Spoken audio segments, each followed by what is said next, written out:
Thomas Paine, Thomas Paine, Thomas Paine, Sam Adams, Sam Adams, Sam Adams, Benjamin Franklin, Benjamin Franklin, Benjamin Franklin. These men spoke up for what they thought was right. From their courage came such documents as the Declaration of Independence and the Constitution of the United States. From their willingness to speak what was sometimes unpopular but right, we enjoy such liberties as freedom of speech, the right to keep and bear arms, and freedom of religion. There are those who still wish to oppress our freedoms, and there are still patriots willing to stand up and defend life, liberty, and the pursuit of happiness. Men like Zeb Bell, who honor our founding fathers and what they stood for. It's now time for Zeb at the ranch, speaking up and defending your freedoms. Brought to you by Magic Valley Les Schwab Tire Centers and all of the other great advertisers on the program. And now, Zeb Bell. During a recent Trump stop, a heckler from the audience hollered, "Hey, Trump! Where are you hiding your tax returns?" Donald politely responded, "I've found a very secure place that I'm certain they won't be found." The heckler said, "And just where is that?" And Donald Trump smiled and said, "They are underneath Obama's college records, his passport application, his immigration status as a student, his funding sources to pay for college, and his selective service registration." What's your next question? Good morning, everybody. Here comes Kate Smith, and God bless America, followed by a Patriot with our Pledge of Allegiance. Come on, call in.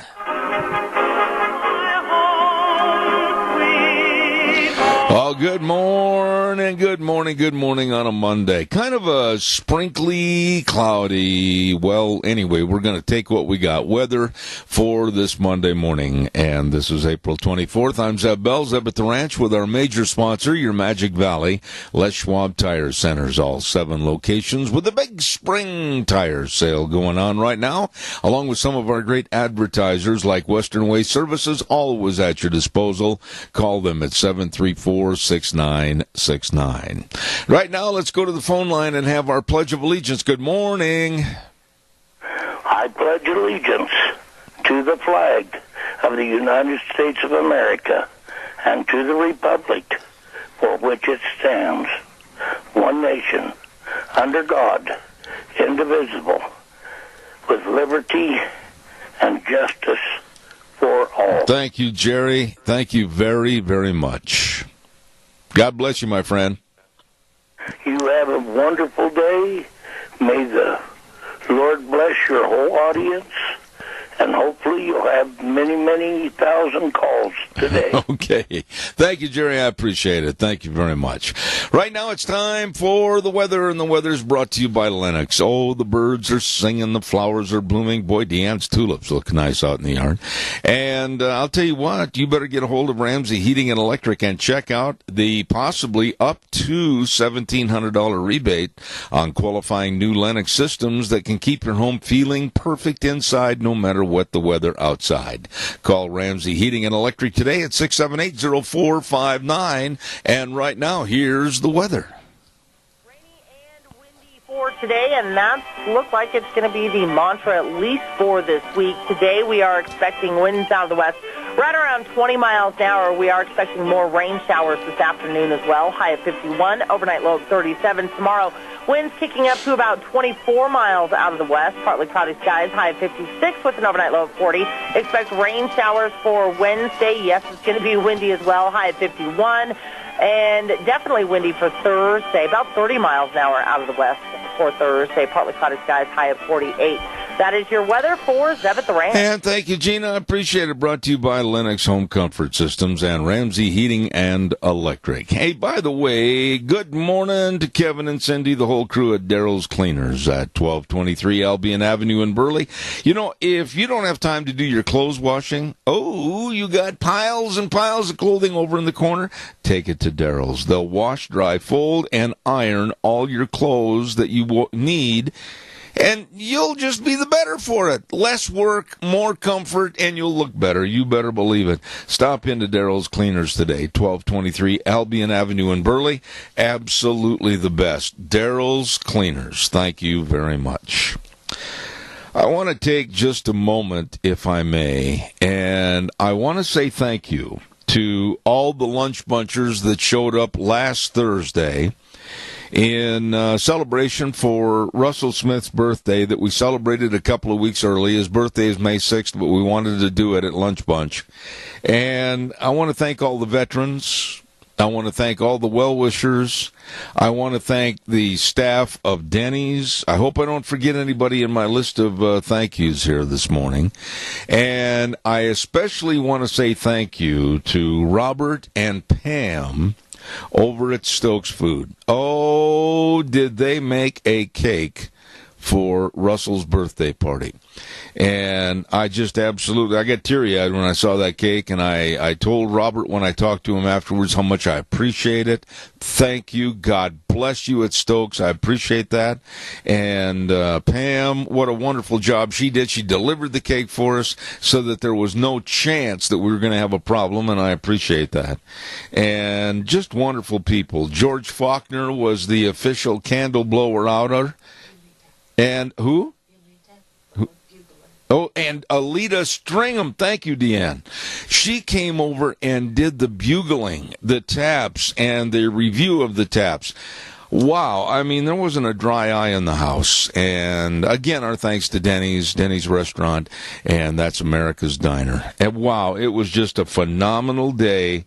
And thank you very much in honor of not just Russell Smith for his birthday, 3 times recipient of the Purple Heart, but all of our veterans. God bless each and every one of you. Calls are welcome, 436-2244, 1-866-927-4587. Also want to remind you about, again, Denny's Restaurant, 611 North Overland in Burley. Breakfast, lunch, and dinner, whatever, all the time, anytime you're hungry, stop in there. And don't forget they got delicious, delicious burgers. Oh, you've got to try that new list of burgers they've got. Woo, it's good. And they serve breakfast around the clock and all the family dining, casual, just come on in. They welcome you at Denny's Restaurant. Yes, at 611 North Overland in Burley and 291 Pole Line Road in Twin Falls. It is America's Diner. Come on, give me a call, 436-2244, 1-866-927-4587. Along with our friends at Ramsey Heating and Electric, and they opened the doors already at 7:30 this morning till 5 Monday through Friday.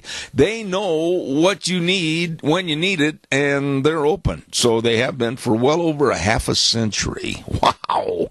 Good people. All your heating, cooling, and electrical needs at Ramsey Heating and Electric, 2600 Overland Avenue in Burley. The number to call, 678-0459, where they provide warm winters and cool summers, the very best, at Ramsey Heating and Electric.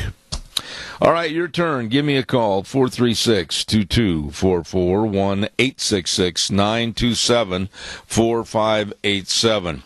I just received this notice, and it's now official, right, Deanne, that it came across on the website this morning, that, and he's a dear friend of mine, and has been for many, many years, that the Cassia County District School Trustees are in search for a new superintendent of schools, as Dr. Galen Smyer is going to retire at the completion of the 2017-2018 school year.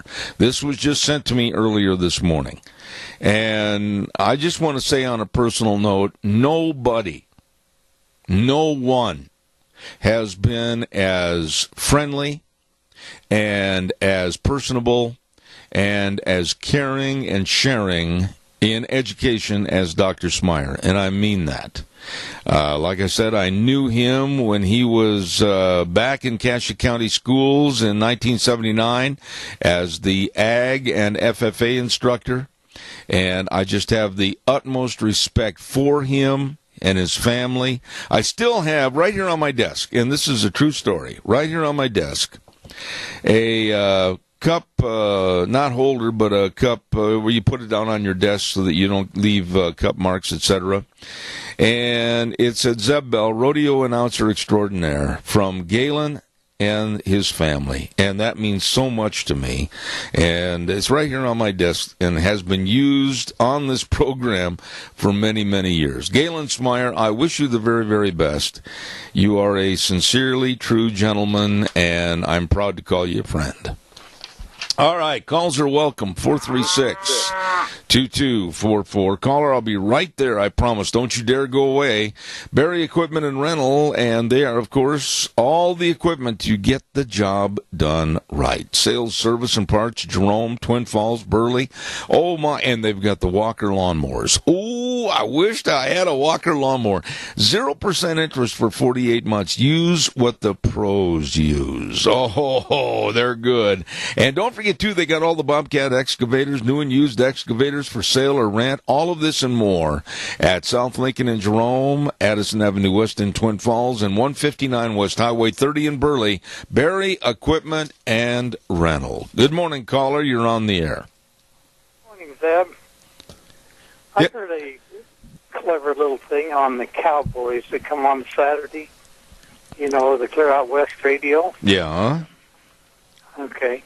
And I thought this was so fitting.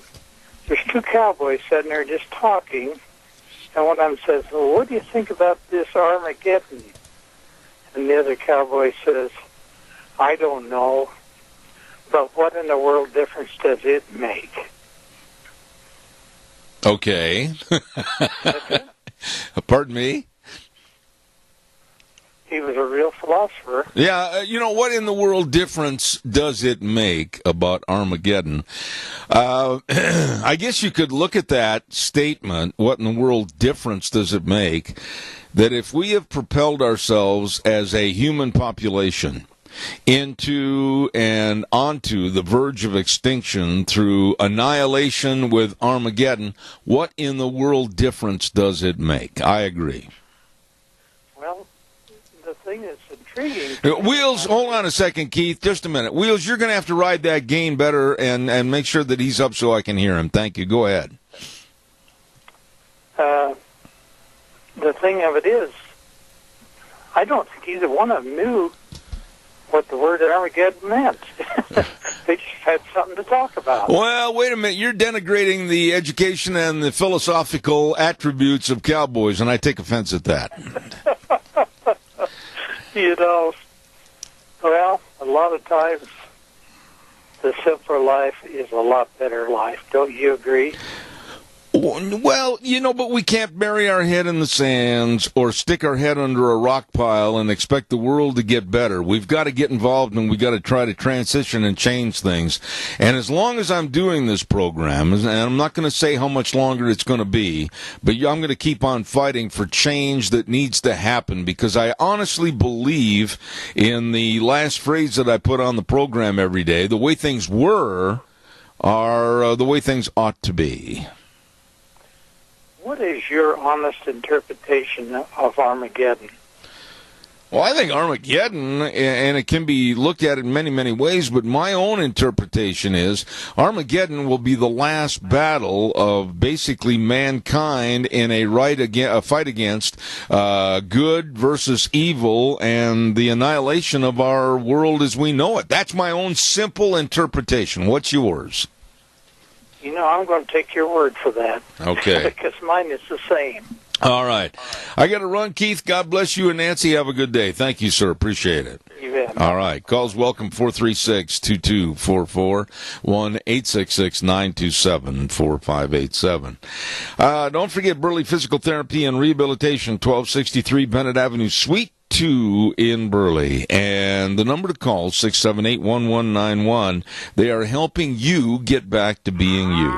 Caller, I'll be right there. Don't forget, if you've got some aches and pains, sprains, and maybe recuperating from an accident or surgery, you'd better call them. They are the best, and they've got the only hydrotherapy pool around. I know I've been in there many, many times. It does help. So stop in today and see them. Give them a call, 678-1191. Burley Physical Therapy and Rehabilitation, absolutely the best in serving you. Caller, good morning. You're on the air. Morning, Zeb. Yes, sir. A simpler form of something that could cause a really simple form of Armageddon would be as if you spilled your coffee and didn't have a coaster to put it on. You know, okay, fine, I've got a coaster right here, but you can always, my dear friend, knock them off the coaster and have another form of liquid Armageddon. I was only making a reference to the name that you couldn't remember what that thing was you received from your friend. And I'm so happy that you pointed out my fault in my memory this morning. Thank you so much. This is friendly fire, okay? Well, believe me, you got a bullet or a gun load full of bullets, I'll tell you that. But I'm on your side. Well, that's good to hear. Have a good day. All right, Gary, thank you so much. I could not remember. You know, it's sometimes people that really know me. I was really in search of the word coaster. I could not remember the word coaster. And I sat there and I looked at that on my desk, and it's very, very nice with the Great Seal of Idaho and the verbiage, of course, that was on there, my name, etc. And do you suppose that for just a moment I could pick up on the word coaster? No! But everybody out there had it on the tip of their tongue. Thank you, Gary. All right, calls welcome, 436-2244, 1-866-927-4587. Really, are we now? Think about this. This is worth thinking about this morning. Are we a nation divided? I mean, really torn apart by the Socialist Democrats that absolutely cannot and will not accept their defeat from the last election. A defeat, excuse me, that they said they are going to do everything they can to resist and fight back and disrupt. That doesn't bode well for our future. That doesn't bode well for coming together as Americans. Right, left, upside down, downside up, it doesn't make any difference. We're going to be having, unfortunately, I think, major problems occur in this country from other outside sources. And you don't have to be a rocket scientist to figure out that they're out there. Be it North Korea, be it Iran, be it the Middle East crisis with Iraq, Afghanistan, be it China, whatever. You can point your finger at the globe. And it's about high time that the liberals decided, you know what, we've got to band together. We'll work harder to improve ourselves, but we're going to be America first. An example, you know, this man is so repulsive to me that I would honestly love to have 2 minutes in a room with nobody else around so I could tell him what kind of a south end of a donkey he is, and that's New York City Bill de Blasio. He came out over the weekend and said that he doesn't care. He doesn't care what Attorney General Jeff Sessions says or what the federal government says or the law says about illegal aliens and sanctuary cities. He is personally going to disavow laws in favor of illegal aliens. Oh, and by the way, we're not going to change our verbiage on that. It's kind of funny. We've been threatened by some in this area and outside this area to be more kinder and gentler and not use certain words and terminologies. All the more reason that I'm going to continue on using them. But to say that he's going to disavow the laws for the illegal aliens in their favor means he's going to disavow the laws that are absolutely put in place to help protect you and I as citizens of this great country. You think the Civil War in the 1860s was bad and ominous and dangerous for the fabric of our country? I'll just say this. You ain't seen nothing yet. Calls are welcome, 436-2244, 1-866-927-4587. Oh, my, you better get on into Lee's Furniture. There's only a few days left of that great big sale. I mean, a no tax plan sale. Oh, you better check it out. And no money down, no interest for 12 months on approved credit. Oh, they've got all the recliners. That's where I bought that great big, nice, comfortable leather recliner for me years ago, and I bought Deanne one too. And the great selection right there. But you got to get in, you got to try them on. Literally, tall people fit different than short people, and those skinny people fit different than some of us. So you be sure and stop in and check out all the recliners and all the bedroom sets and the living room sets, all of this and more, with a great big sale going on at Lee's Furniture, Floors and More, 459 Overland in Burley. Hello, Jason Lee. Nice people. Caller, I'll be right there. Stand by. Don't forget, Ag Express is looking for drivers. Ag Express is looking for you. Yep, you're home every night, and the work around your schedule, full and part-time positions are available, even for the retired folks to put in applications. And they got a great vacation plan and great benefit programs. You check it out. Dale and Paul at 438-8886. Allen in Twin Falls, 731-2495. And Russ in Burley at 431-7175. Ag Express is looking for drivers. Ag Express is looking for you. Caller, good morning. You're on the air. What are we teaching in our schools these days? What does illegal mean in the dictionary? Illegal mean... Okay. Yeah. And everybody knows that if you cross into Canada illegally, you're getting in trouble. Oh, yeah. Or if you go into Mexico illegally, you are going to be in trouble. How come the definition changes? Well, when you look up the word illegal in the dictionary, Chris, and you go through, it means against the law. Okay, it's against the law in simplified terms.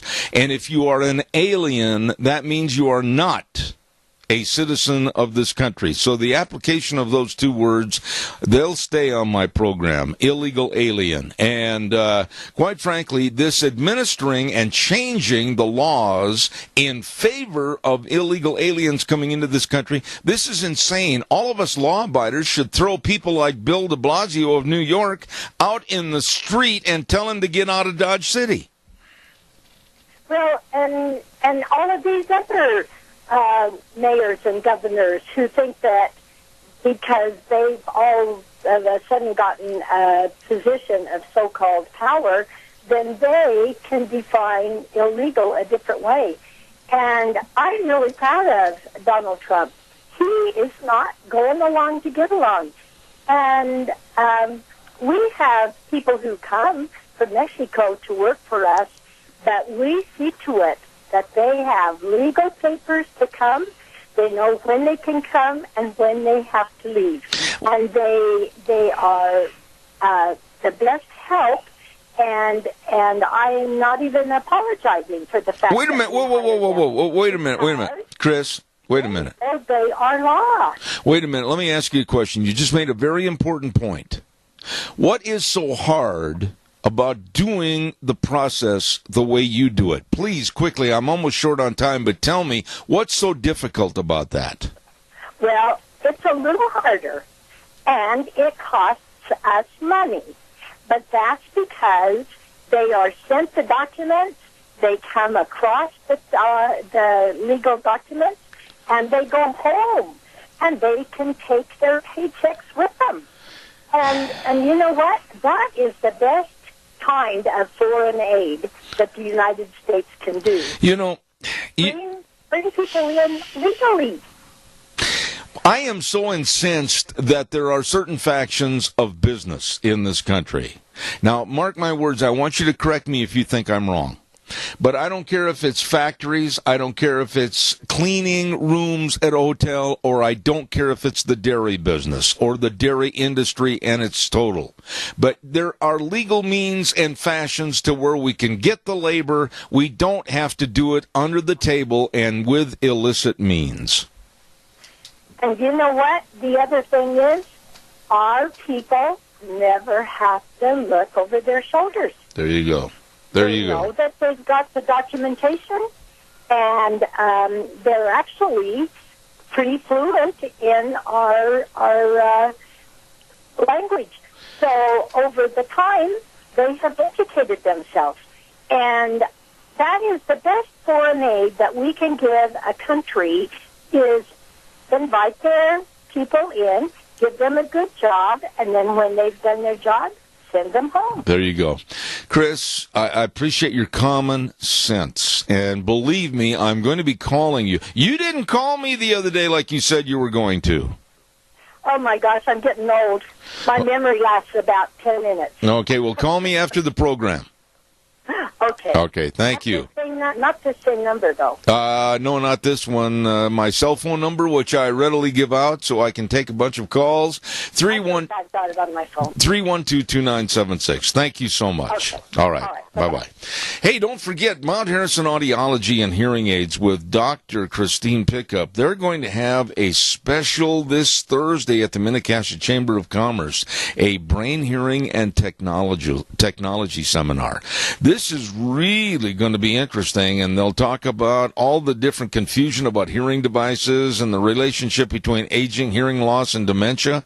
Oh, you'd better make plans to be there. You got to RSVP, so call and let them know that you're going to be there for this great big seminar on Thursday at the Minnecasia Chamber of Commerce, 312-0957. Lunch is going to be provided. It's going to be a very interesting seminar. 312-0957. Mount Harrison Audiology and Hearing Aids. I got to give away a dozen cookies to Sophie's Chatterbox, 530 East Street in Rupert. Oh, they've got maple scones and maple bars. Oh, my goodness. Oh, I wished I was over there right now. You know what? I didn't have enough to eat this weekend to keep a bird alive. It's my own fault. I just didn't feel hungry, and now this morning, I don't know why, but I'm starving. Anyway, you think about that, the great food in the restaurant and the super food they bake in the bakery at Sophie's Chatterbox, 530 East Street in Rupert. And right now, we're going to give away a dozen cookies to Sophie's Chatterbox. And the first person that calls in at 436-2244 with the right answer that has not won before, no cheaters, and we'll give you the dozen cookies. Who, this isn't an owl, this is who was the famous voice of Bugs Bunny and Porky Pig and Foghorn Leghorn and Daffy Duck for the Disney administration way back in the 60s? Who was the famous voice? Name the man. He became extremely famous. He was known as the man of 1,000 voices. Who was that? And first person to give me a call at 436-2244, 1-866-927-4587 will win our cookies. It's not that hard. I know you've heard this name. I know you have. And he came up with all the voices for Barney Rubble on the Flintstones, and he came up with Yosemite Sam and Foghorn Leghorn. I love that. I say boy, remember that? And let's see, Wile E. Coyote. Who was the man of 1,000 voices? Caller, good morning. You're on the air. Walter Lance? No. I'm sorry. Thank you for your try. Appreciate it. Walter Lantz, I'll give the answer to that, was the creator of, oh my goodness sakes, that bird. I forgot the bird, the cartoon. I'll think of it here in a minute. Caller, good morning. You're on the air. Well, thank you. It's Mel Blanc. Who is this? Dave Ringel. Dave Ringel. Now, have you ever won the cookies before, Dave? Oh, no, never have. Okay, now where do you live? Live in Burley. Well, Dave, if you get sugar cookies, the rules are this. You must call me and share. Well, I'll just drive all my way to Murtaugh and share with you then. All right. Hey, call Sophie's and let them know when you'll be over to pick up your cookies. Dave Ringel, God bless you, man. It was Mel Blanc. Thank you very much. Thank you. Appreciate it. Bye-bye. Thank you. You know, Mel Blanc, and I can honestly, looking back into my younger days, Bugs Bunny and Daffy Duck, Porky Pig, Tweety Bird. I forgot that he did Tweety Bird. And Sylvester the Cat, along with Speedy Gonzales, and my goodness sakes, a man of 1,000 voices, and he died, let's see, in 1989 at the age of 81. Mel Blanc. All right, calls are welcome, 436-2244, 1-866-927-4587. Don't forget, on Tuesdays tomorrow, we'll have Dr. History at 10:06, brought to you by Minnecasia Sales, 1321 East Main Street in Burley, right across from the airport with Zach and the crew. Have a Zach attack. Get in there and see them today for all your overhead doors, your interior doors, your upgrading of your windows to the Western windows. Oh, my! You see them today. Minnecasia Sales in Burley, bringing you Dr. History on Tuesdays. You know, France is just like us. Honestly, what's going on in France right now is exactly what's happening to us. The citizens over there are sick and tired of the elites that are in power, and they're throwing them out. They're throwing them out. But here's where the correlation really becomes defined. That when the voting has shown that they do not want the elites anymore in power over there in France, then the elites and their supporters start going out into the streets and burning cars and destroying property. Gee, golly, do you see a correlation of how the elites and their followers do stupid things against civilization? Not only here, but also over in France. So I just thought I'd draw that a correlation this morning. Oh, by the way, one female liberal representative, House of Representatives member, I say let her go. Let her go. She's going on a hunger strike. Yeah. She's going on a hunger strike until certain bills go her way. And she is a real protectionist of illegal aliens and refugees coming into this country, and a proponent of no borders. And she said over the weekend that she's not going to eat until there are better bills and better laws constructed for illegal aliens coming into this country. Somebody better buy her a Snickers bar. I got a feeling she's going to need it over the next little bit. I certainly hope and pray that people like her with their idiotic demands never control the populace. Oh, and by the way, can you believe this? A Drexel University professor at Christmas time, and he probably is going to get away with this kind of thinking, this garbage thinking. He made a tweet that said, "All I want for Christmas is white genocide." This is a professor of our children. This is a professor to try, I think, supposedly, to teach education, to help create better citizenry and a more informed citizenry. So he comes out and says, all I want for Christmas is white genocide. That shows how sick and perverted the left here in this country is today. All right, give me a call, 436-2244, 1-866-927-4587. Oh, I've got to tell everybody about Scott Gano. Yeah, landscaping and sprinkler service. Mm-hmm. Boy, I'll tell you what, they put in a sprinkler system for us, so they can water the arena, and it's hooked up to the other one. They did a fantastic job. Well, and they can help you with your sprinkler systems, putting in new ones right now, or repairing the old ones and getting the old ones ready to go, or they can do a lot of the tree trimming that you need to get done. Boy, now's the time, if you haven't done it already, to get those fruit trees trimmed, and all you have to do is call Scott Gano Landscaping and Sprinkler Service, 438-2485. That number again, 438-2485, Scott Gano, Landscaping and Sprinkler Service. Good old boy. Good old boy. Give me a call, 436-2244, 1-866-927-4587. Oh, and another quick note before I go into a story about a Muslim woman that's been invited to speak at a major university for commencement. Nancy Pelosi. I always have such great stories about Nancy Pelosi. She is the poster girl for the inept and the underworked and overpaid. She said that Donald Trump, she comes up with this stuff all on her own. It's amazing. Donald Trump is showing weakness by wanting the wall on our southern border to control illegal aliens. She said that if he was such a strong, courageous president, he could do it all by himself. Nancy,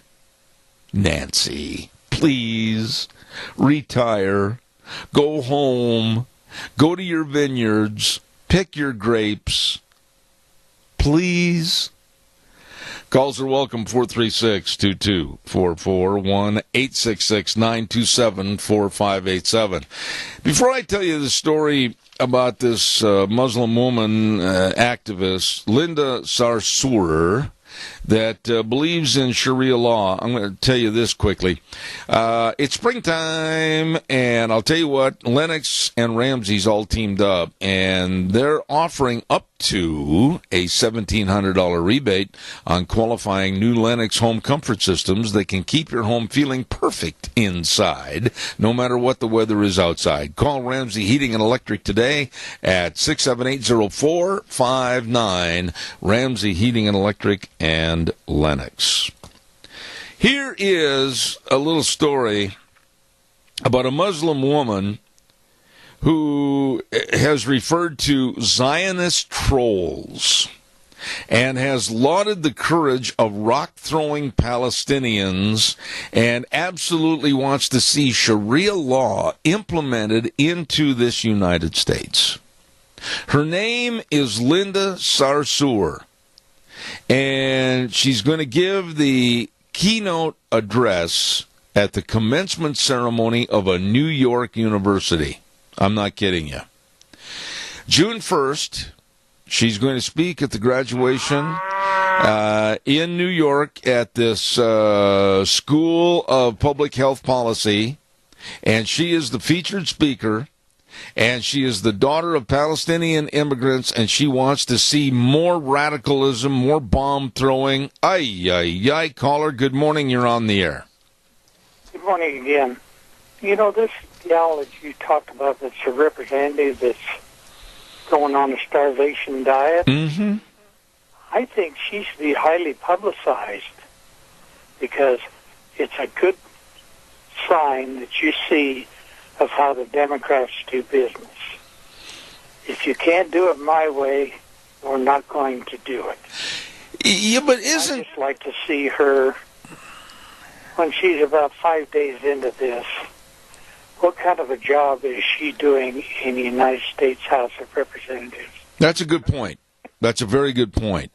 To the point where she is a representative of the people. Her constituents voted her into that position to do and affect laws or try to do things that they wanted for her district, if you will. And if she's not able because of her own forced health problems with this hunger strike, I agree with you. This is idiocy in its purest form. You know, I think it's a Mahatma Gandhi, was it, that went on a starvation deal here years and years ago. It lasted about 40 days, but he didn't get anything done. All he did is starve himself to death. You know, and I and you and Nancy and everybody has been on various hunger strikes. Mine usually lasts from 4 o'clock in the morning until about 11:45. I just laugh because I know you love food, and I do too. Okay. Well, God bless you, man. I appreciate it. Better. Pardon me? Good food is even better. Oh, and we had a great lunch bunch last Thursday with great food and a big birthday cake from Stokes. And I'll tell you what, Keith, I appreciate you being there. Thank you. Yeah, it was just a really good thing, and salute to veterans, which I am.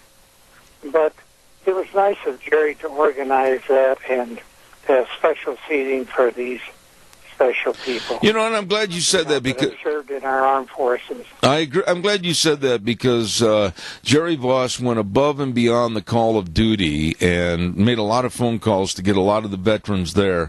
And it was his birthday also. So I'm glad you mentioned that. I was going to say that towards the tail end of this hour with a special thank you to him, but I'm glad you mentioned that. Thank you, Keith. God bless. Have a good day. You know what else is neat? Of all of seats he had reserved, he was able to fill every one of them. Oh, yes. That's persistence. Absolutely. Keith, God bless. Thank you so much. I got to get a weather forecast on. Thanks. Bye-bye. Weather this hour brought to you by Riverview Urgent Care, and they're located at 382 North Overland in Burley, along with Twin Falls Urgent Care, 2392 Addison Avenue East in Twin, and Jerome Urgent Care, 133 West Avenue A in Jerome. Minor emergencies, major care. The doctor will see you now, not in 4 or 5 days, and they're open 7 days a week. You better remember that for you and your family. Right now, here's Gina with the weather. Rainy and windy for today, and that looks like it's going to be the mantra at least for this week. Today we are expecting winds out of the west right around 20 miles an hour. We are expecting more rain showers this afternoon as well. High of 51, overnight low of 37. Tomorrow, winds kicking up to about 24 miles out of the west. Partly cloudy skies, high of 56 with an overnight low of 40. Expect rain showers for Wednesday. Yes, it's going to be windy as well. High of 51. And definitely windy for Thursday, about 30 miles an hour out of the west for Thursday. Partly cloudy skies, high of 48. That is your weather for Zebit the Rain. And I appreciate it. Thank you very much. Brought to everybody by the Urgent Cares. Riverview Urgent Care in Burley, Twin Falls Urgent Care, Twin Falls, Jerome Urgent Care in Jerome. And don't forget, it's true. Minor emergencies, major care. Wonderful communities. And, of course, they've got great staffs to serve you. Thank you, Kyle James, and all the folks with the Urgent Cares. You know, this woman, this Linda Sarsour, Assemblyman Don Highkind of Brooklyn said, "This is nuts. This is nuts." I'm using his words, that a taxpayer-funded institution would invite a person that is an advocate of Sharia law to speak at a commencement ceremony. And this was his quote. He said, "She," talking about Linda Sarsour, "is someone who associates with radical Islamists, supports them, shows support for them, and she is someone who clearly she thinks that throwing rocks at cars in Israel and bombs and everything else is a good thing." He said, I mean, it's just nuts. I think it's crazy to have this woman be the person to speak to the students in our country. I go along with it. It's not only nuts, it's insane, and quite frankly, cooler heads should have prevailed, and she should have never been given a speaking contract. But think about the difference here, okay? it's okay to have this woman that is a Muslim, and she advocates Sharia law, she advocates violence. It's okay to have her speak at a commencement ceremony, but last week we saw the dog bite the cat and vice versa when all heck broke loose at USC Berkeley because Ann Coulter was supposed to speak on this Thursday, and I've read all of Ann's books. I've heard her speech that she gives a lot of times to students at various colleges and universities. But because she's a conservative, the college came out and they said, oh no, we can't let her speak. We'll find another venue. So you know what they found for her? They said that she could speak on the afternoon of May 2nd. And you know what?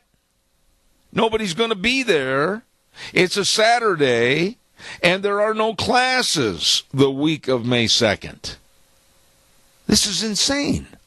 Caller, good morning. You're on the air. Yes, that's the reason I called, was to bring up Ann Coulter. They're going to have her speaking in the linen closet at the far end of the West Wing, and she'll only be the only one in there.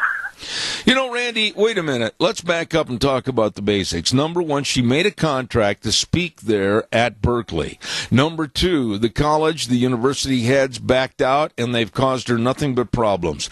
And number three, she has stated that, you know what, I'm going to honor my speaking engagement. I'm going to be there whether they hand me a check or not.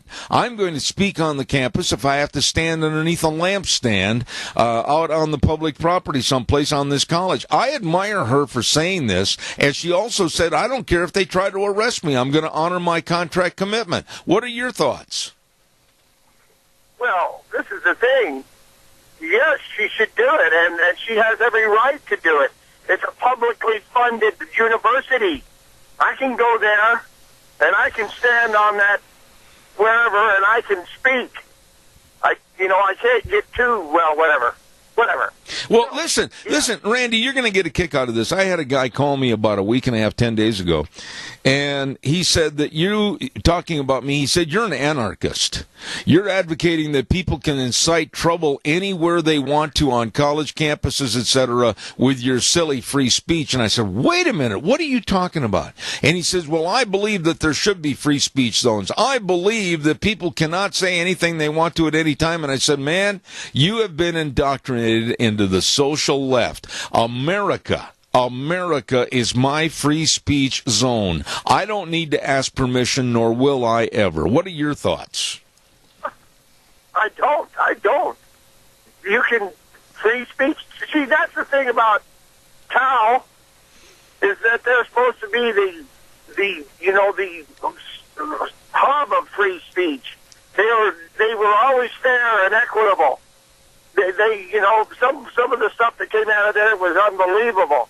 But you see, now free speech isn't free, because if you disagree with the liberal, the environmentalist, the gay or the lesbian, you are, whatever name they post on you. Yeah. And so, these universities are breeding grounds for those three things.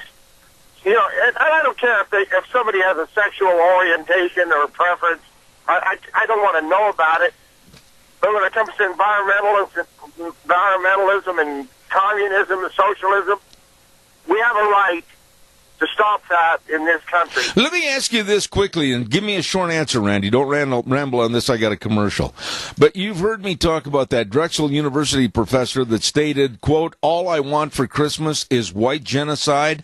Just imagine for less than 30 seconds, if you will, if a white professor had said that about the blacks. All I want for Christmas is black genocide. Wouldn't you imagine that buildings would fall down and trees would tip over if that was said? Well, it's a double standard. It always has been. I guess the good thing is this. The people that voted for Trump are not fooled by the media in one way, shape, or form. And the people that voted for Trump are the amount of people percentage is growing. Just like yesterday, they said something about his low approval ratings, and a lady got on there and says, these are the same polls that said Trump wouldn't win. Yeah. So, we've got this thing in hand if we can get Speaker Ryan to do his job. Amen. Got to run. Thanks, Randy. Bye. Appreciate it. Don't forget your Magic Valley Les Schwab Tire Centers. Doing the right thing matters, and they do the right thing. They've got a great big spring tire sale going on right now, and you can check out all the tires for your cars, your pickups, your SUVs, horse trailers, boat trailers, whatever you need a tire for. They've got all the tires, all the tread designs. My goodness, they are experts in tireology. They've all graduated with excellent awards. Absolutely. And don't forget, too, that they've got the best in brake service. The best in brake service. Front end alignment, shocks and struts, and batteries, but they excel in service. They really care. All of the 7 locations, Lane and Rupert, Dave on Blue Lakes and Twin, Mike and Buell, Mike and Jerome, the Twist family in Paul, Daniel on Pole Line in Twin Falls, and Randy on Overland in Burley, the best. That's right, your Magic Valley Les Schwab Tire Centers. I'm going to take a little break for a couple of minutes, sit back and sip a cup of water and listen to the CBS News. And then we're going to come back, and next half hour we got Vicky's Country Garden coming on. At 9:30, you want to be sure and tune in for Jonathan Wells. He is a scientist that has really come out and slapping his other fellow scientists and calls them basically liberal elites. Ooh, going to be interesting. I'm looking forward to it. All of that and more on Zeb at the Ranch. Don't you go away. Oh, my. Hold on, everybody. Hour number 2, Zeb at the Ranch. And, of course, I'm Zeb Bell with our major sponsor, your Magic Valley Les Schwab Tire Centers, all 7 locations serving you with the big spring tire sale. And right now, also some of our great advertisers like Western Waste Services. From the canyons of the Snake River and all across southern Idaho, we're always at your disposal. Western Waste Services, we care about our community, our resources, and this great land. Western Waste Services is lending a hand, always at your disposal. Western Waste Services. Oh, yeah, sure. You wanted to clean out the garage. You wanted to clean out your shop. You wanted to clean out your basement. Oh, yeah, good. You forgot to call Western Waste so they could get a dumpster out there for all your spring cleanups. Well, hey, listen, don't worry about it. Just call them right now at 734-6969. Western Waste Services, always at your disposal. They'll drop it off. You can fill it up. They'll come and get it. It's as easy as that. Call them today, 734-6969. Western Waste Services. Really good people. Oh, let's see what else have we got here real quick. Paul hit this just a moment ago, and I was going to feature that for this half hour. Coming up tonight at the Wilson Theater, the historic Wilson Theater, will be that meeting to talk about the general obligation bond measure for repairs to the Rupert City and infrastructure, and that's going to be at 7 p.m. tonight at the town hall meeting at the historic Wilson Theater, and they're going to be discussing a proposal for a 3.96 general obligation bond measure. If you have any other calls or questions, I should say, call the City Hall in Rupert at 436-9600. There you go. That is tonight.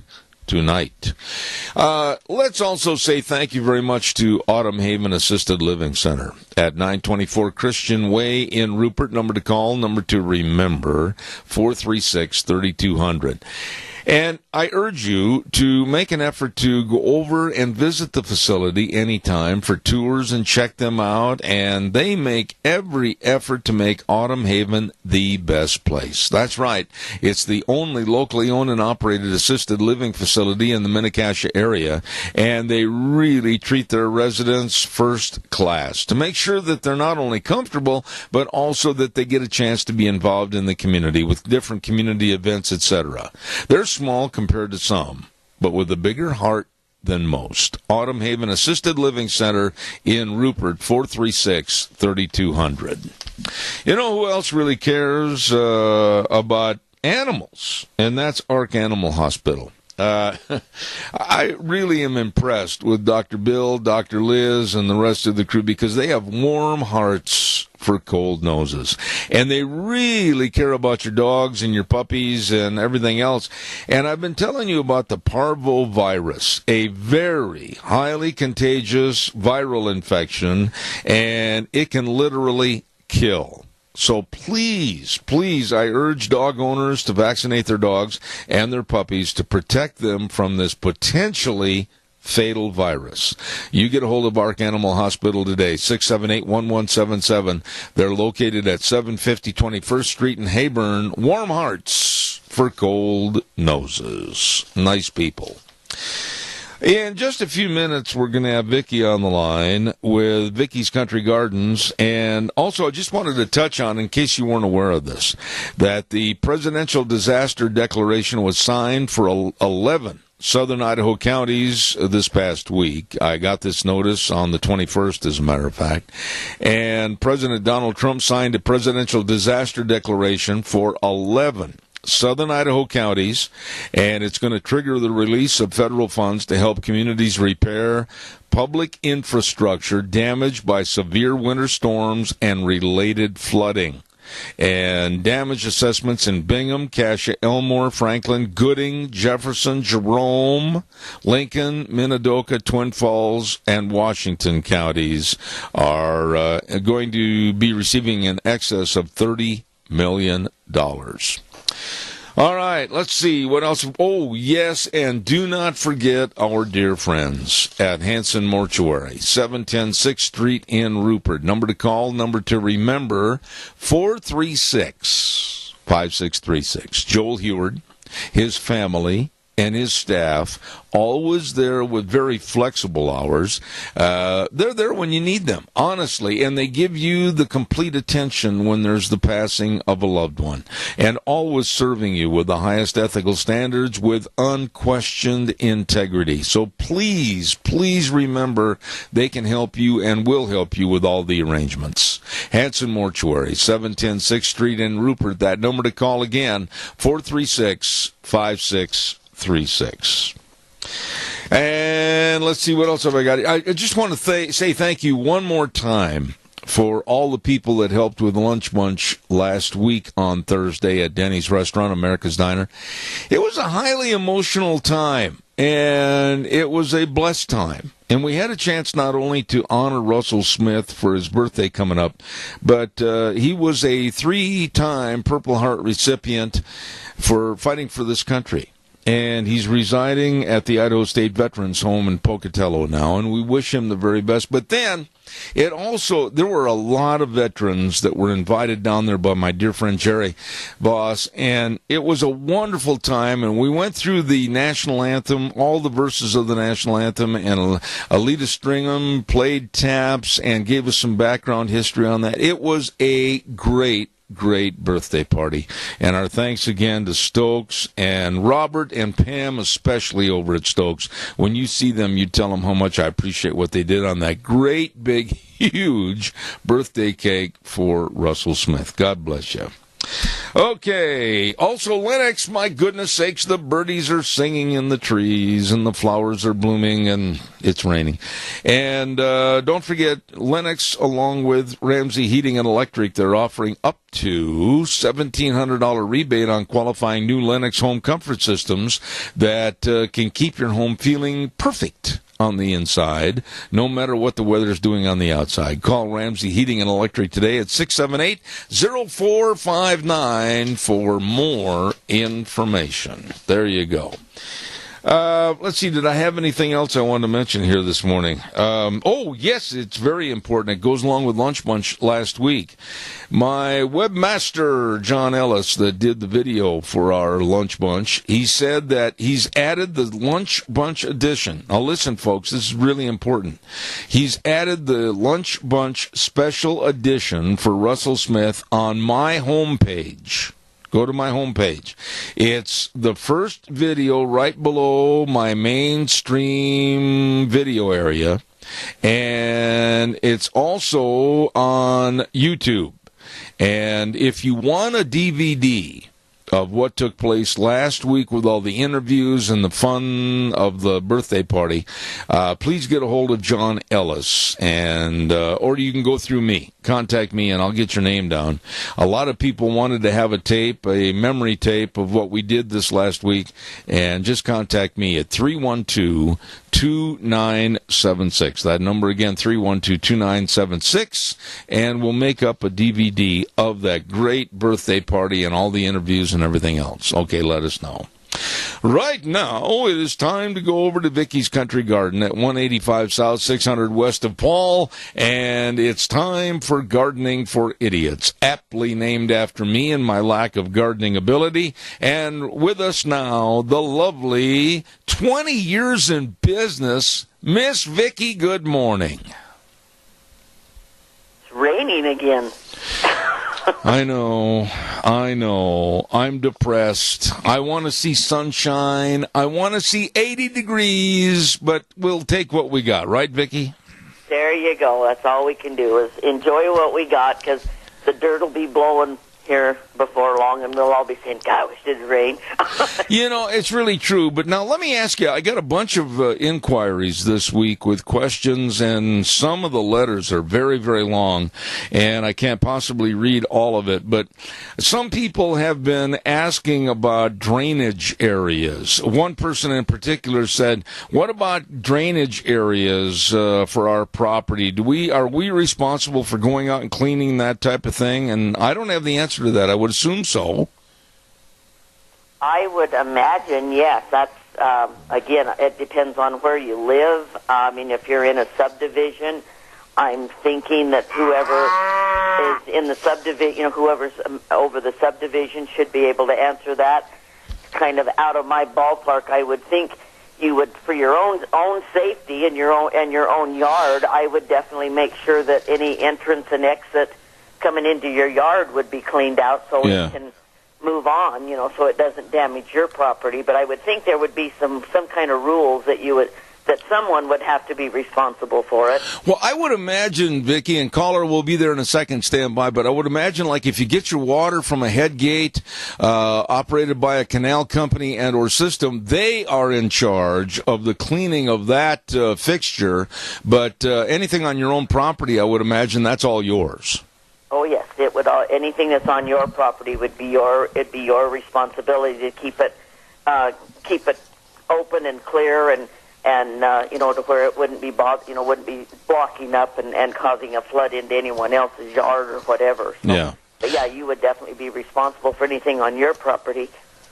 Okay. Now let's take this caller. Good morning, caller. You're on the air with Miss Vicky from Vicky's Country Gardens. Go ahead. Yes, Seb, your introduction for Vicky is illogical. Why? She couldn't have started her business when she was 2 years old. No. I didn't have to pay this man near as much as you think I did to have him say that. Okay, Jerry. Thank you, sir. But unfortunately, I have a great day. I'm May here. the Lord bless. All right, Jerry. Thank you so much. Hey, Vicky, what about lawns? We talk about gardening a lot, and we talk about other things, but what about lawns? I've noticed that in certain parts of our lawn, oh, man, it's ugly city, but other parts, the grass is flourishing, and it looks absolutely phenomenal. What's going on here? Well, a lot of times when you're finding those brown patches is where you've had snow drifts, or water has stood on it, and it hasn't been, aerated, it hasn't been able to breathe. because of the snow and that being on it. Lawns are like anything else. They have to be able to breathe a little bit in order to, to stay green and that type of thing. Yeah. Those brown patches, you could go out and take a hard-tooth rake and rake them good, open them up if there's any extra thatch in it, open them up, take it out of there so that it can breathe, throw a little fertilizer on it, and see if that doesn't bounce it back. Now, that is time to get your lawn fertilizer on with all this rain. It's really time to do your fertilization and your weed kill and all that kind of stuff, because it likes to be watered in. So let Mother Nature water it rather than turning on the sprinklers. Let me ask you this, though. In my case, what you just said makes a lot of sense, to go out and just basically kind of scratch the surface a little bit to be able to let the nutrients and the sunshine and the water and everything get in there. But what do you do in a case like in my front yard? You've been here. I've got a lot of huge trees in my front yard, and that doesn't seem to get the sunlight and sometimes doesn't even get the moisture for some of it. What do you do? Well, when you have those kind of situations, and you've got to remember, trees, those big tree roots are going to take way more moisture than your lawn's going to, so it's going to suck up the moisture that your lawn needs. So it's going to be a supplemental situation at that point in time. You're going to have to put some sprinklers under those trees on a regular basis, especially when it gets hot, so the lawn can grab it just ahead of the tree roots, because those big tree roots really do suck up a lot of moisture. Okay. And pulls it away from your lawn. All right. We have a caller with another question. Good morning, caller. You're on the air. Please, go ahead. Good morning, Zeb and Miss Vicky. I have a problem in my lawn, especially this spring. Before I mowed my grass for the first time, I noticed there was clumps here and there of grass that has just really flourished, and it's in kind of a bunch. And it's wider blades than regular grass, and it grows profusely. Can you tell me what that is? Well, is there a pasture or anything close to you? No. Any pasture grass or anything? Sometimes seeds can come in out of pasture grass, and it will be a different type of a grass than a bluegrass. Yeah, but if it's in big patches and going in circles, it can also be, if it's real dark green, it can be the starting of fairy ring, which is a fungus in your lawn. Oh, okay. But it can be a couple of different things. There's anything wrong. It's healthier than my grass. It's just really, but it's just in certain patches. I would almost bet you that there's been some seed has been brought in and dropped in. Is what I'm guessing. And like I say, it can blow in, and it's like a bunch grass, and it will grow. It's more like a pasture grass that can get up ahead of, it can get in, and it's a little tougher rooting on it than a bluegrass. I would kind of go down through it, see, you might have to spot spray that with some Roundup and get rid of it, and then come back in and reseed your bluegrass into it. Okay. But if you've got a pasture or anything that's close to you, those different pasture grasses can blow in and get started. I have it in my yard, too, but I have a pasture all the way around my house. So. Okay, well, caller, thank you very much. I appreciate that. But if I just dug each one of them up individually, it seems to be in little clumps.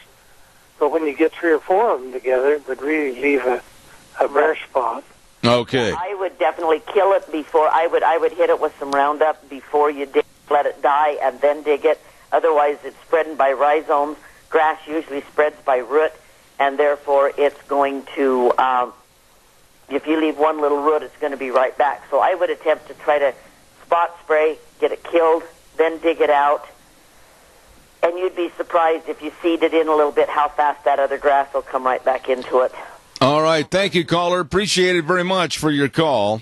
And go out and work on those green patches. Vicki, would it be safe in saying that maybe all of us, regardless of our lawn, we'd be a little bit better off to develop some kind of an aeration process and also maybe some reseeding every year in the spring? Is that wrong, or would that be better? Well, on old established lawns, it wouldn't be a bad, especially if you've got some weak spots that are getting kind of thin and sparse, old lawns. Take your thatch out. I mean, go in and really rake it up good, throw a little new lawn seed in, and just freshen it, and get some new life going into your lawn. A lot of lawns, if they're not fertilized on a regular basis, the water isn't quite as good as you want it to be on them, or you've got like the big trees and that type of thing that's kind of pulling the nutrient away. You need to fertilize those spots a little bit more and just kind of baby them a little bit and refresh them every so often, because they will grass will finally die out. Okay. Now, I've got another letter here, and this is from a lady, a husband and his wife, and they both signed this letter, and they said, we moved to Idaho. Basically, they lived in a suburb of Chicago, and were first-time rural country livers, and we don't know the first thing about pruning trees. All we know is how to spell the word. What would you tell them about pruning their trees? Well, it kind of depends on what kind of trees, but if they're great big trees, to be honest with you, it's safer and better if you'll get one of the guys that know how to go in and shape a tree. And there are a few. If they want to give me a call, I can give them some names. Get them under control to start with, kind of learn how they do it, and then kind of keep up with it. But sometimes you can do more damage by going in and just starting to whack on a tree. Pretty soon it's totally out of shape. So there are some guys around that can go in, prune them down, thin them out, and get them under control, especially fruit trees and some of your big shade trees. But they have the equipment and the tools. It's a dangerous job on big trees, I'll be honest. It can be very dangerous. There's been a lot of people hurt by that. And it's not that expensive if you get some of the guys that really... There are some guys that I hate to see just anybody go in and start whacking on a tree. But there are some fellows in our area here that are very good. They know what they're doing, and they'll do you a good job. And it's safer, gets them under control, and then you can keep up with it after you get them down and under control. Okay, very well stated. Now, we've only got a couple of minutes left, and I wanted to turn this over to you because you usually always have a tip or some kind of a weekly, hey, you better get this done type thing. What is it for this week?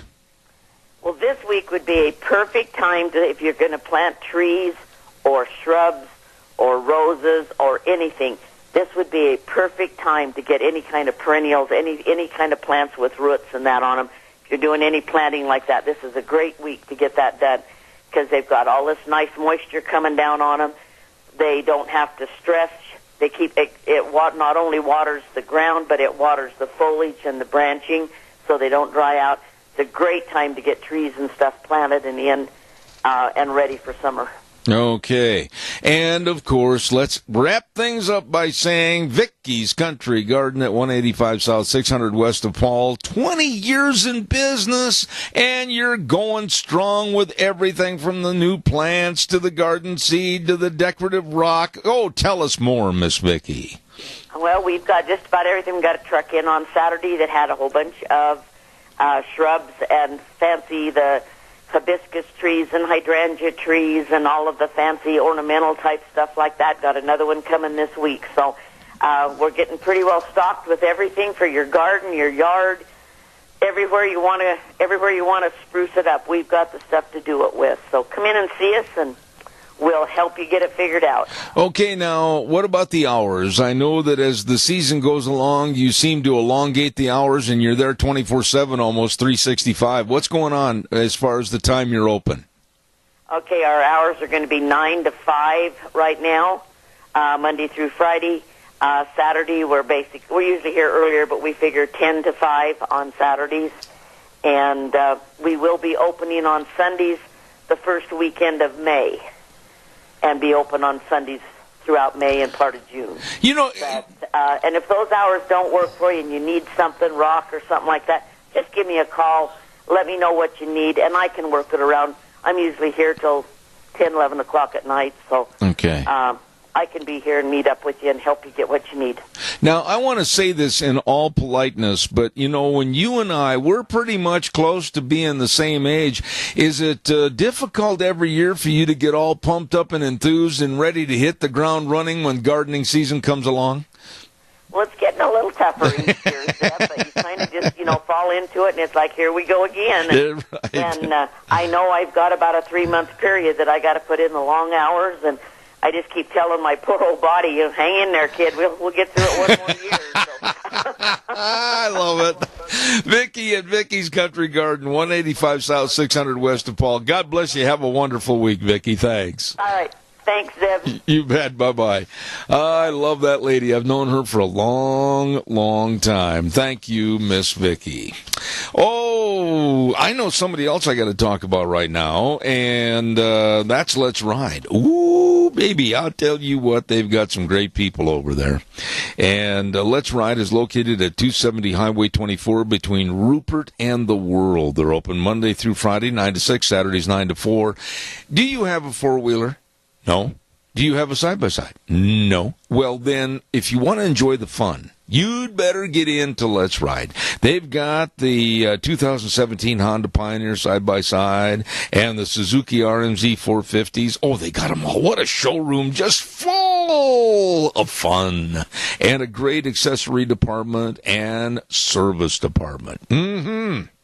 You better get a hold of them today, 436-4771. Let's Ride. 270 Highway 24 between Rupert and the World, where the fun is sold. Really, really nice folks. Also, in that area on Highway 24, you know I'm talking about my dear, dear friends at, of course, Cameron and Siemens Insurance, Highway 24 in Rupert. Hello, they are the professionals when it comes to life insurance, health insurance, retirement planning, employee benefits, so much more. Protecting your family, your home, your business, all of that through life insurance and health insurance. Very important. You better get a hold of them today. And they are accessible and devoted to serving you. Cameron and Siemens Insurance, Highway 24 in Rupert. Number to call, 436-4424. Right now, we're going to go to the phone line. I've been looking forward to having this gentleman on my program all weekend when I finally made the deal to get him on this show. And we're going to be talking to Jonathan Wells with The Stream and his little piece that he wrote that was excellent called The March for Science is Really a March for Conformity. I read this article, highlighted it, underscored it. Boy, Jonathan, good morning. How are you? Good morning. I'm happy to be here. No, not as happy as I am to have you, because every single point you made in your piece was extremely well written. And your first line said, I am a scientist, but I won't be joining the Worldwide March for Science on April 22nd this past Saturday. Why? Give us a general synopsis of the piece that you wrote for The Stream. Well, I am a scientist. I have a PhD in biology from UC Berkeley, and I'm very much in favor of it, of science. But the march was primarily about promoting various ideologies and also about pressuring politicians to give established scientists more money. So it was a march for politics and money rather than a march for science. You know, now, Jonathan, stop me if I say this wrong and interrupt me. I've got broad shoulders, I can take it. But it basically was a march. Now, this is my opinion. Tell me if I'm wrong. It was a march for their selective ideology, and if you didn't buy into their ideology, they wanted to get you out of the picture and not be a part of their organization. Am I right or wrong?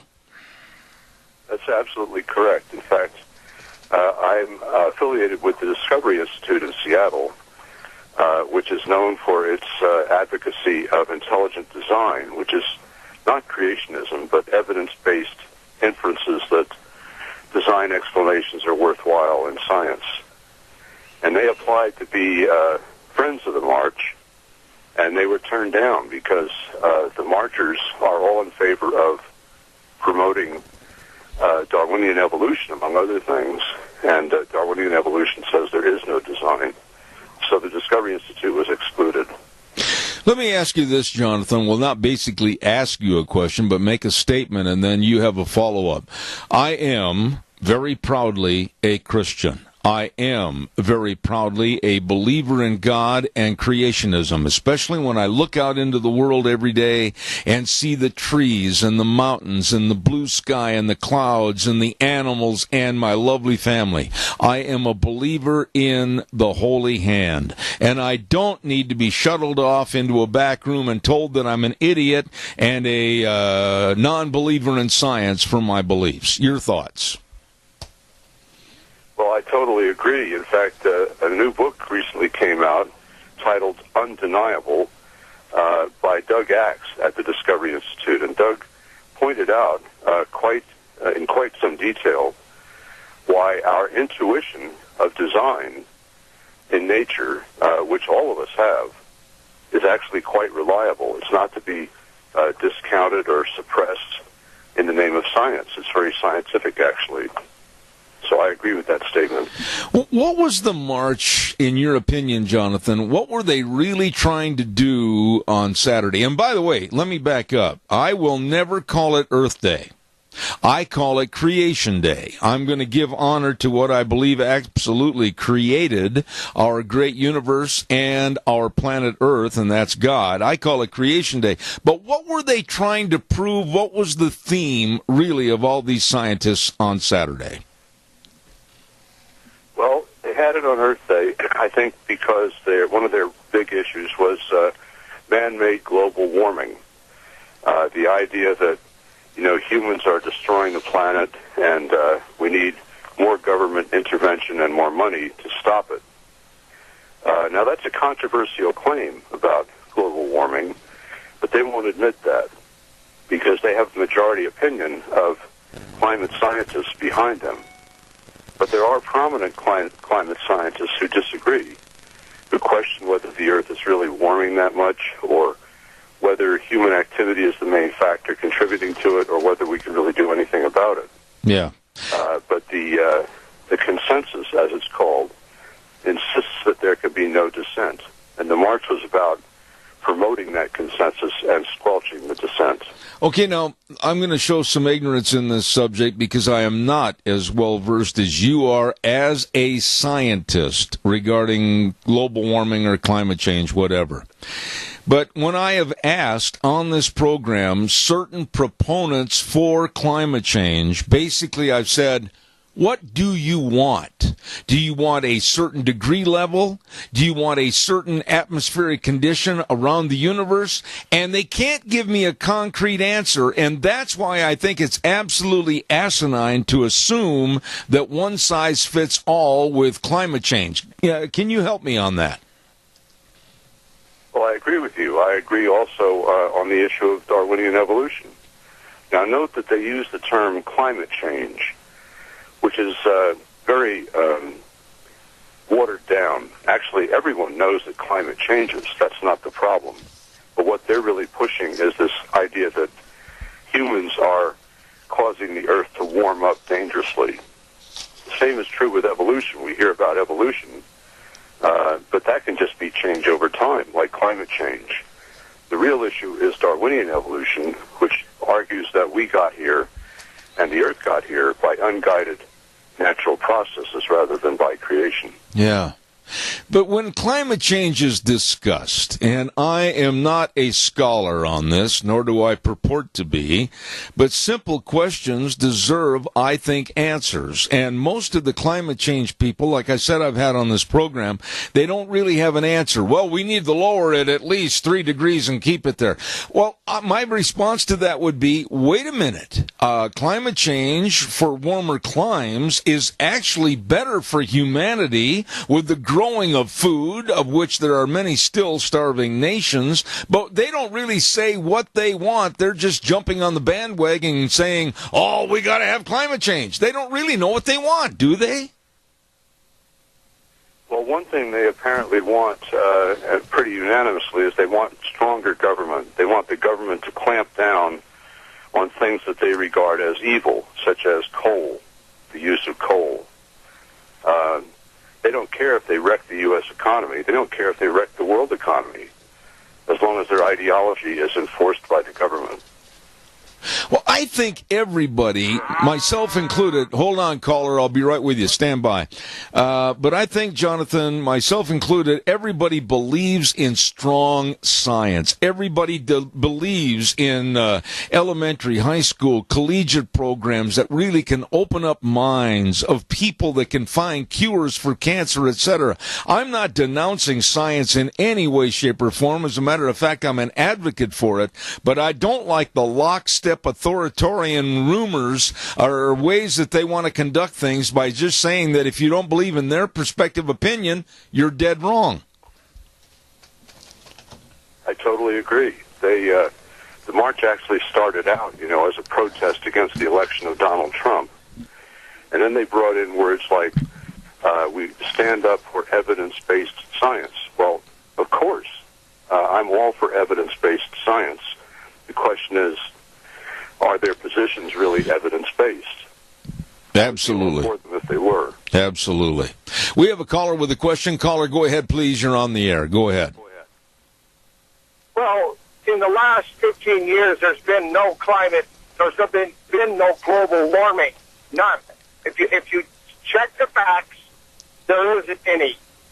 And when people who are supposed climate change believers or global warming believers, you ask them how much the climate had the Earth's temperature had increased. Some of the things that came out of their mouth were absolutely pitiful because they didn't know nothing. And so this is the thing. When people who don't know anything are out protesting falsehoods, it doesn't help. Because the truth of the matter is that the environmentalists have no solution to what they believe is a problem. Because just having tax credits and on CO2 is not an answer if the world is really getting warmer. So there's no intellectual sincerity in any of this. And we're not going to get it from the left ever. I'll hang up. Please, Jonathan, respond to the caller, if you would, please. Well, I subscribe to Nature and Science magazines, the two premier science journals in the world. And both of them have been talking for years about what they call the global warming hiatus. Just as your caller said, for the last 15 years, apparently, there has been no significant rise in global temperature. But they regard this as a blip on the screen because they insist that we all believe that global temperatures are going up despite the hiatus. Jonathan, where were these people or the people before them in the previous generation stammering and standing out in the cold and the rain and yelling about concerns about a returning ice age back in the 70s that was on the cover of Time magazine? Where were all these liberals absolutely tearing their hair out and gnashing their teeth then? Yes, in fact, I remember those days. The coming ice age, we were all worried about it. Well, the liberals back in those days, as you know, were not as powerful as they are now, sociologically. And I don't remember them proposing any strong government intervention to prevent the oncoming ice age. And that's probably why they weren't interested, because they couldn't march for stronger government. There was a comment made over the weekend, and I happened to catch this in one of the newspapers I subscribe to, and it was about a climate change theorist, and he said, our officials and representatives belittle science, and they belittle intelligence, and we really need a cultural change. Now, you're a scientist, Mr. Jonathan Wells. Do you feel that by my attitude and actions this morning, I have belittled you in any way? I'm open-minded and I want to learn more. How is that belittling science? Well, it's not at all. The problem with the global warming alarmists and with the advocates of Darwinian evolution is that they equate their particular views with science as a whole. So if you criticize them, you're a science denier. Well, that's just utter nonsense. you're a science denier if you believe that evidence doesn't matter and ideology rules. But they come closer to fitting that description. Okay. Now, what about our education system, Jonathan? I'm sure that you're very well versed in what you think needs to be done, whether it's in the elementary grades, high school, or college. It seems like a one-size-fits-all in education today. You will either conform in believing in global warming or else. Am I wrong on this? And how do we change to get more speculative thought in colleges and universities?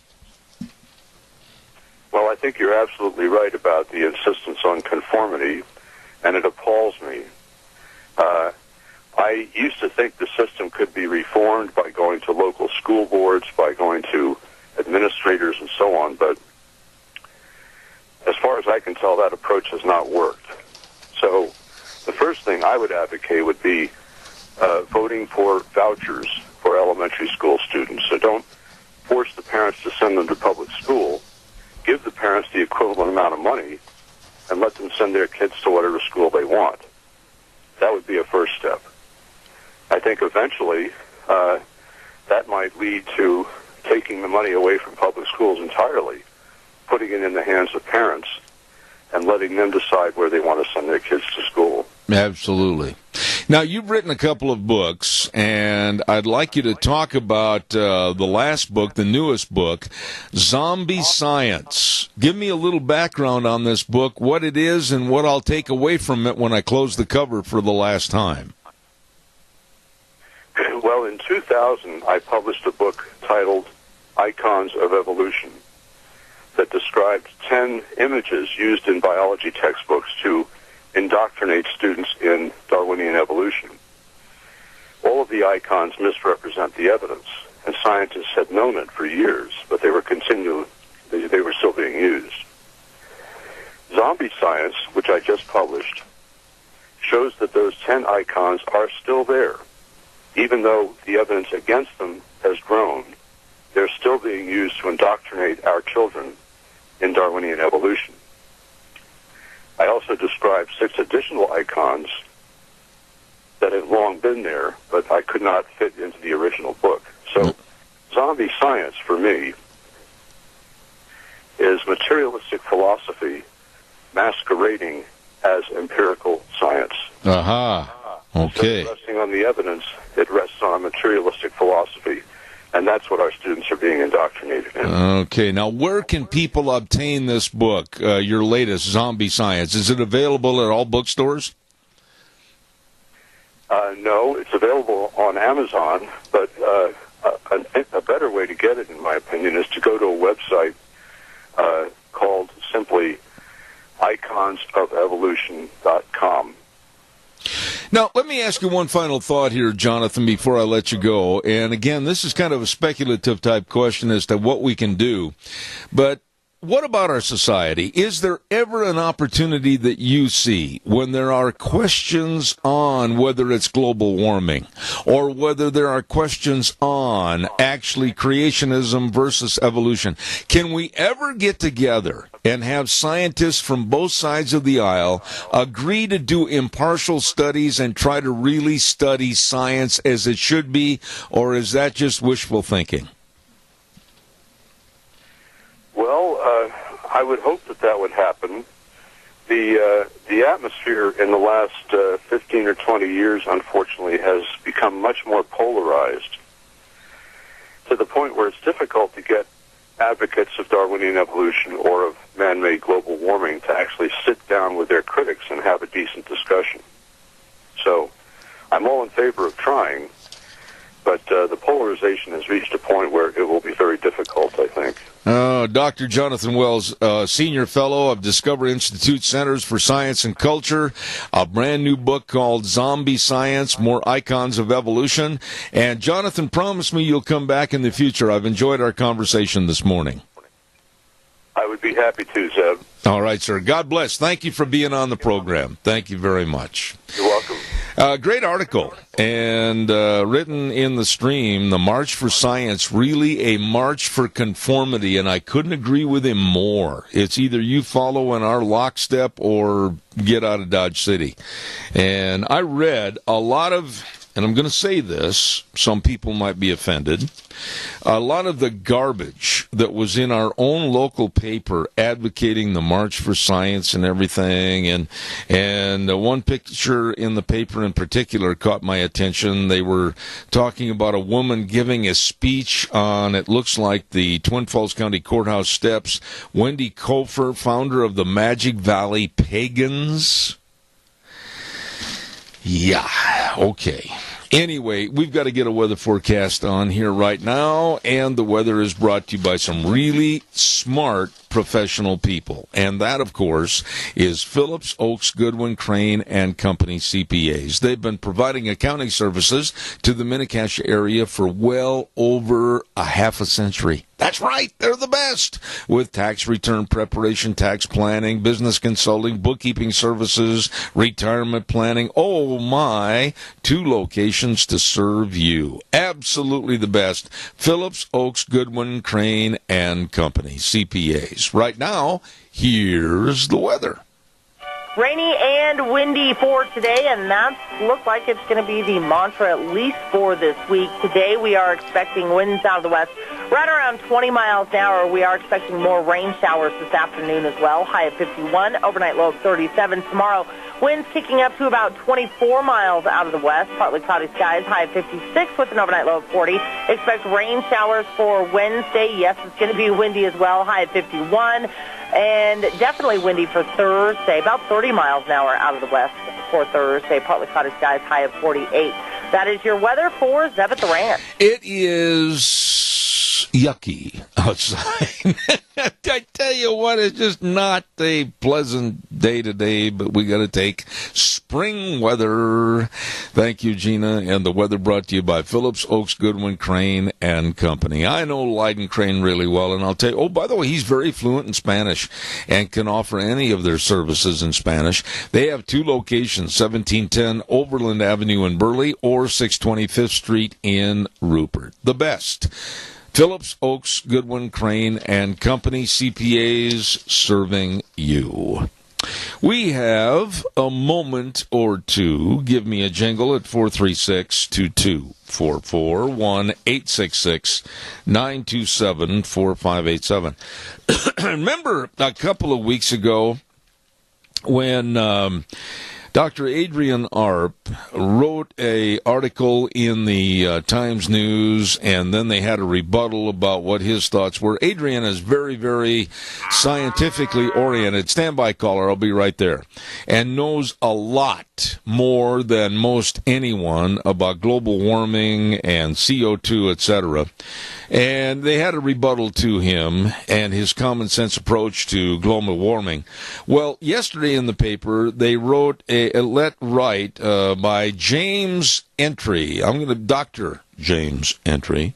And they had criticized Adrian and told him at the Times News, well, you have to keep your words to so many, this, that, and the other thing. Well, holy cow, yesterday they let this Dr. James Entry go on and on and on in an article that was said the truth about global warming, and he really tried to denounce Dr. Arp. And so I'm going to get a hold of Adrian and have him on my program. Good morning, caller. You're on the air. Yeah, I'm going to Pocatello, and I won't be able to hear you anymore. So I didn't know if you'd spoke about, in France, the elections. Yes. The primary. Yes. About Marine Le Pen. Yes, we did earlier. Okay, well, if she wins this, and she wants to get out of the European Union, and then the German Chancellor Merkel, she's on the ropes and her head's hanging down. The European Union will be toast. And the fact that France has given Marine Le Pen this kind of, credit is something to be, applauded, because let's face it, France is not known for their upright mobility. Now, you know, the thing that's so funny about these elections in France, like I mentioned the first hour, Randy, and I'll say this to you quickly again, is that, quite frankly, the attitudes and the actions that are purveying themselves in France are very similar and have a mirroring effect as to what happened in this country with Donald Trump when he beat the elites out of power. The elites and their very low-class followers started burning and destroying, and that's what's happening in France right now. Oh, yes. When the left can't handle it, they throw a tantrum. And yesterday, ABC News said, well, the front runner was Macron or whatever his name is. Yeah. But there's really no proof of that. And then they had an interview with the person who said, what do you think about Marine Le Pen? And he says, I don't know. I don't want to find out. And you can imagine all of the people that voted for Le Pen that they ignored, and they only chose to run this one interview. And it's always the same thing. But you see, if the polls were right, well, they were wrong about Brexit, they'll probably be wrong about Le Pen. But the whole... It will be a unique day. But the whole... Wait a minute, Randy, don't go away real quick. But the truth about this whole story is that it's the elitists in power that people are absolutely fed up with. Now it's in France, and it's going to be other places, and we saw the mirrored results right here in this election. Wouldn't you agree? Without a doubt, and like I said, these polls are so skewed. And the fact that there was a hit by Muslim terrorists in France, I mean, who knows? Yeah. Before the May 5th election in France, there may be another one. Yeah. And that type of thing will send people to the right because, you know, who's going to decide what day their loved one is going to be killed? Yep, I agree. Randy, drive carefully. Thank you so much for your call. Thank you. Oh, my goodness. Excuse me. Hay fever season. Kelly's Bearing Supply, 1407 East Main in Burley. Hello, Zach. Hello, Brett. And we can't forget Alex. She doesn't want to be left out. They've got all your bearings and chains and brackets. And, oh, my goodness, I love their slogan. You'll know where you're at when you get your bearings at Kelly's. Don't let your machine sit there idle while you're waiting for a part to come in. Go to Kelly's Bearing Supply, 1407 East Main in Burley. Number to call, 678-9398. They are waiting right this moment to serve you. Coming up next hour, man, we've got some different guests on this morning. We're going to be talking to Dr. Joseph Castleberry this next hour at 10:06, and he's going to be discussing what's going on over in Australia. And they're unveiling new citizenship rules. And, boy, I tell you, they're toughening things up. I like this. And Dr. Joseph Castleberry is going to be on the phone with us this next hour at 10:06. Then, at 10:30 this morning, we've got David Greenfield, and he's going to be talking about Berkeley and the death of free speech in this country. So don't miss it. Really going to be really interesting this next hour. I'm going to take a little break and send it back over to Wheels. We're going to listen to the big boys from CBS come in here with the news on a rainy Monday morning. God bless you and your family. We will be back in about 7 minutes. Wheels, take it away.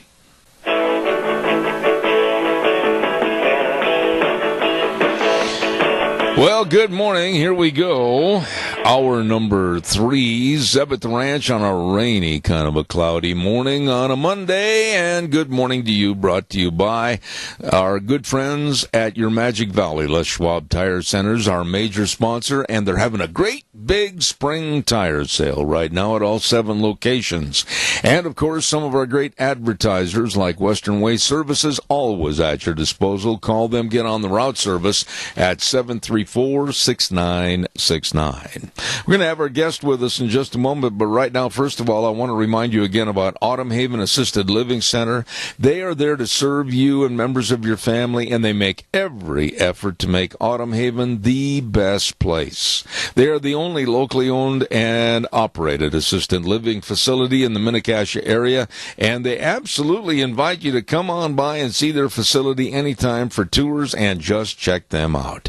Wonderful, wonderful people, and they're small compared to some, but with a bigger heart than most. So please call the number, 436-3200.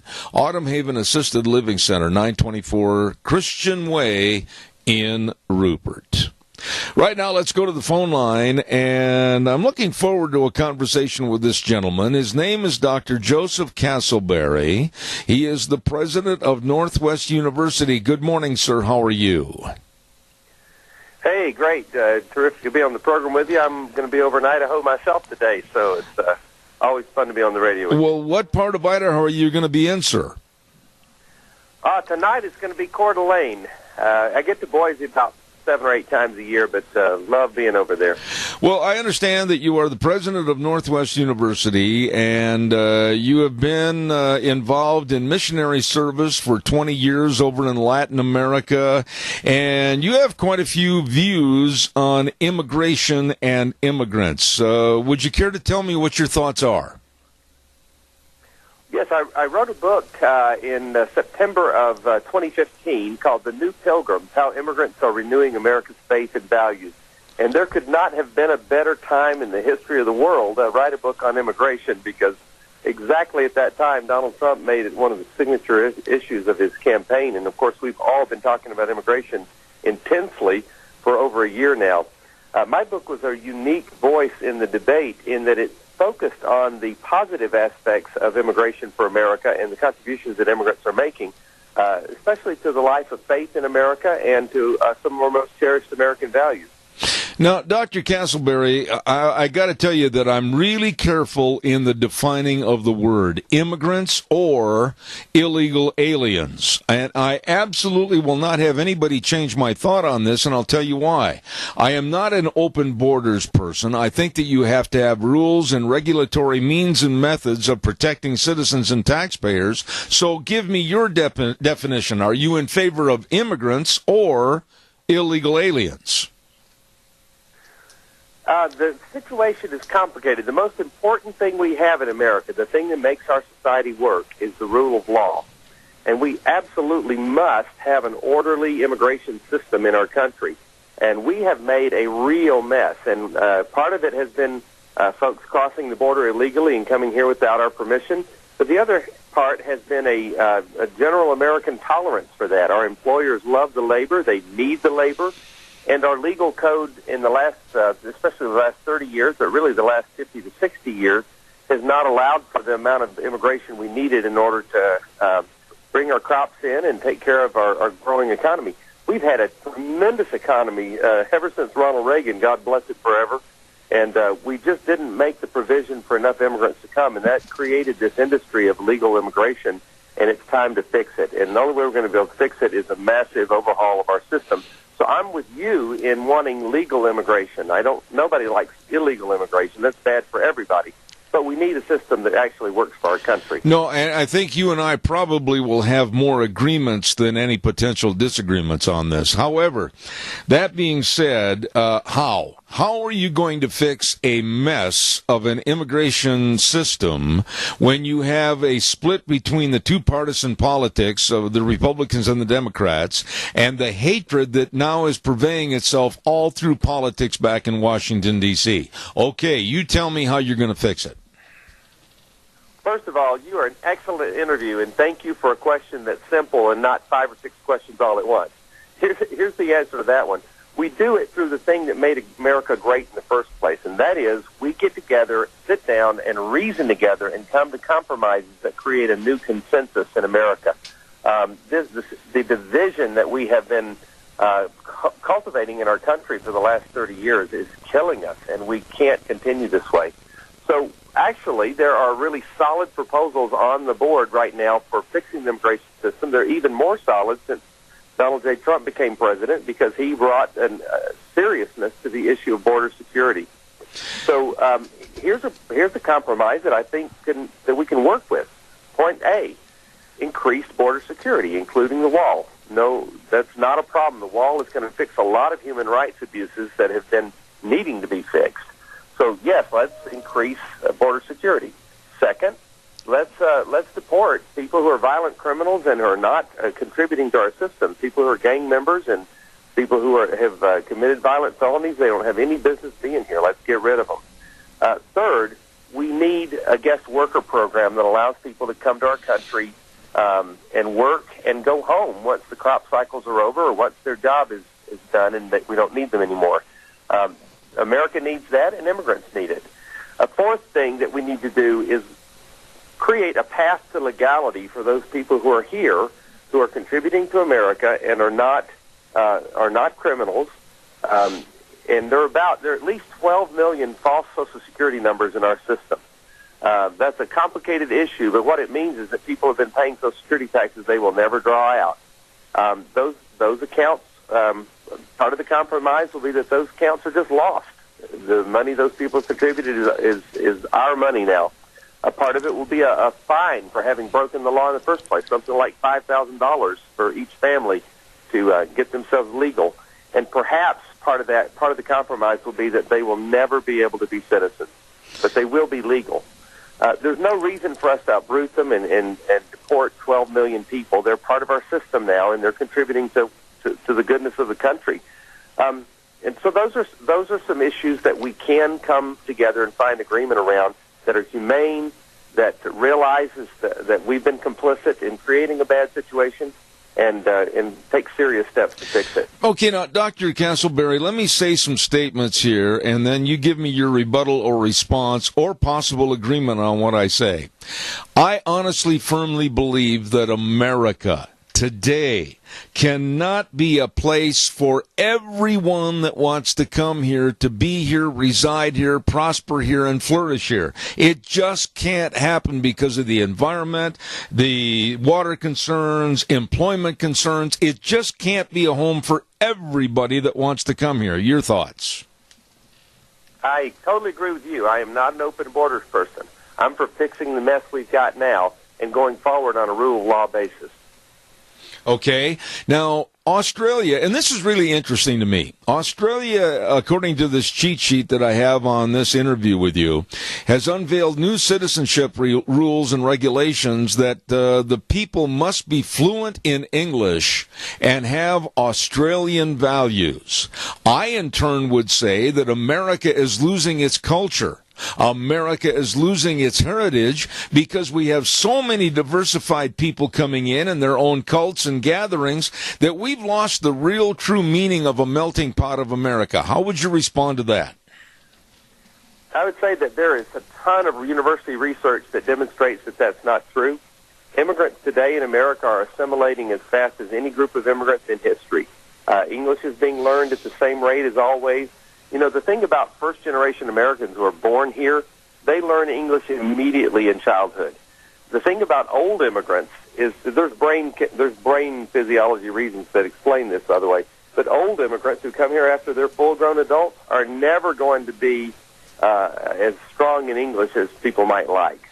Immigrants have always had accents. They've always spoken different degrees of good English, but it's about the same as it's always been. American culture is pretty resilient. It's everybody in the world wants to be American down deep in their heart. They love our culture. Bono talks about this. America is the world's best idea, and I don't think America's fragile.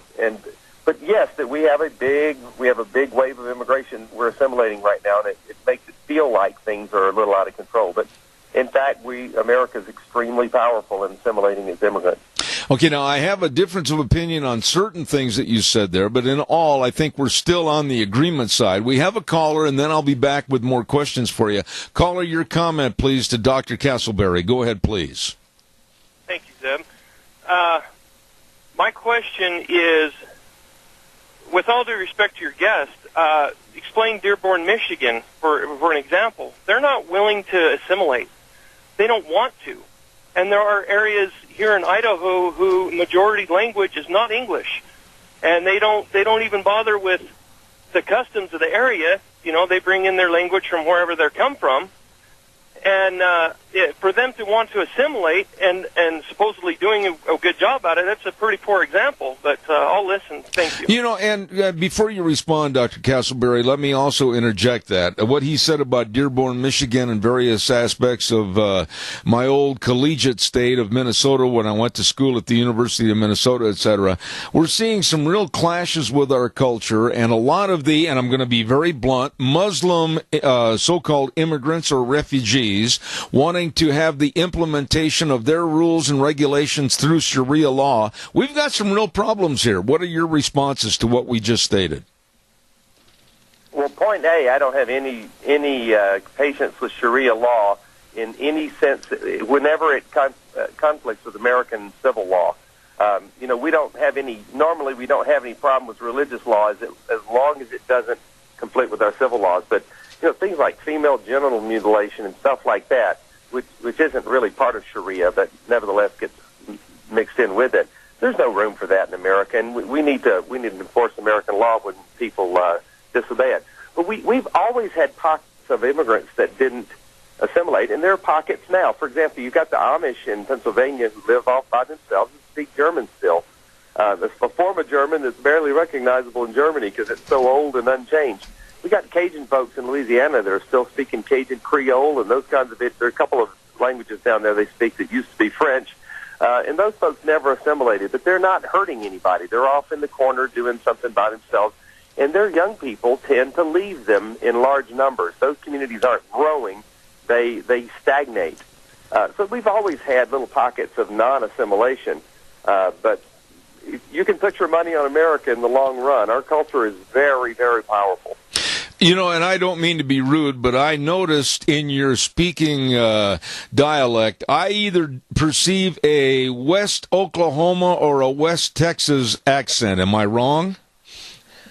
What you hear is the remains of a once majestic Alabama accent that has been ruined by years of living in the North. I like that. You know, I'm going to jump a little bit of subjects here, just a tad, if you will. I noticed that you have done a lot of missionary work in Latin America. And we, here in the United States, I was really scared the other night when I heard a report about all the MS-13 gang members coming up from Latin America into the Northeast, in the greater New York area, etc. What are your thoughts about these gangs coming across our borders, MS-13? Well, MS-13 is an indigenous American gang. It was founded by Salvadoran immigrants who came to the United States back during the war when I was living in El Salvador. And they came to Los Angeles, and in their desperation, they started immigrant gangs, which is something that's been happening in America since at least the 1780s, whether it's been the mafia or the Jewish gangs or the Russian gangs or the Irish gangs back in the 1830s. There's always been immigrant crime gangs in America. They've never represented the majority of immigrants, but they've always existed. And so MS-13 is the latest manifestation of that same thing. It's like the gangs in New York City and Nicky Cruz and the Cross and the Switchblade and West Side Story, that kind of thing. Same phenomenon. And MS-13 is extremely cruel, and they're bad folks. I've been to El Salvador 3 times in the last six months, and I can tell you that the MS-13 is one of the most powerful agencies in El Salvador. They have control of huge parts of the country, and the government has essentially made a deal with them to let them operate because they can't stop them. Well, it's extremely dangerous, and I applaud Attorney General Sessions in his efforts to crack down on them. Okay, efforts to crack down on them, your words at the end of that sentence, but how do we do that? How do we find out where they are? A lot of them, they say, are coming through our southern borders, which are porous like Swiss cheese. Is this a problem that's going to become bigger every day and exacerbate itself to where we're all living in fear? What are your thoughts on that? Well, as Jeff Sessions said, the new sheriff has come to town, and I think we're going to get control of that border. I really do. I think President Trump and Attorney General Sessions, they're both determined to do this. I think the Border Patrol is excited about the new leadership, and I think we're going to get control of that. We're going to defeat MS-13 the same way we defeated Al Capone and all the other criminal gangs that have tried to destroy our society over the course of the years. We're extremely good at this. We're the world's best.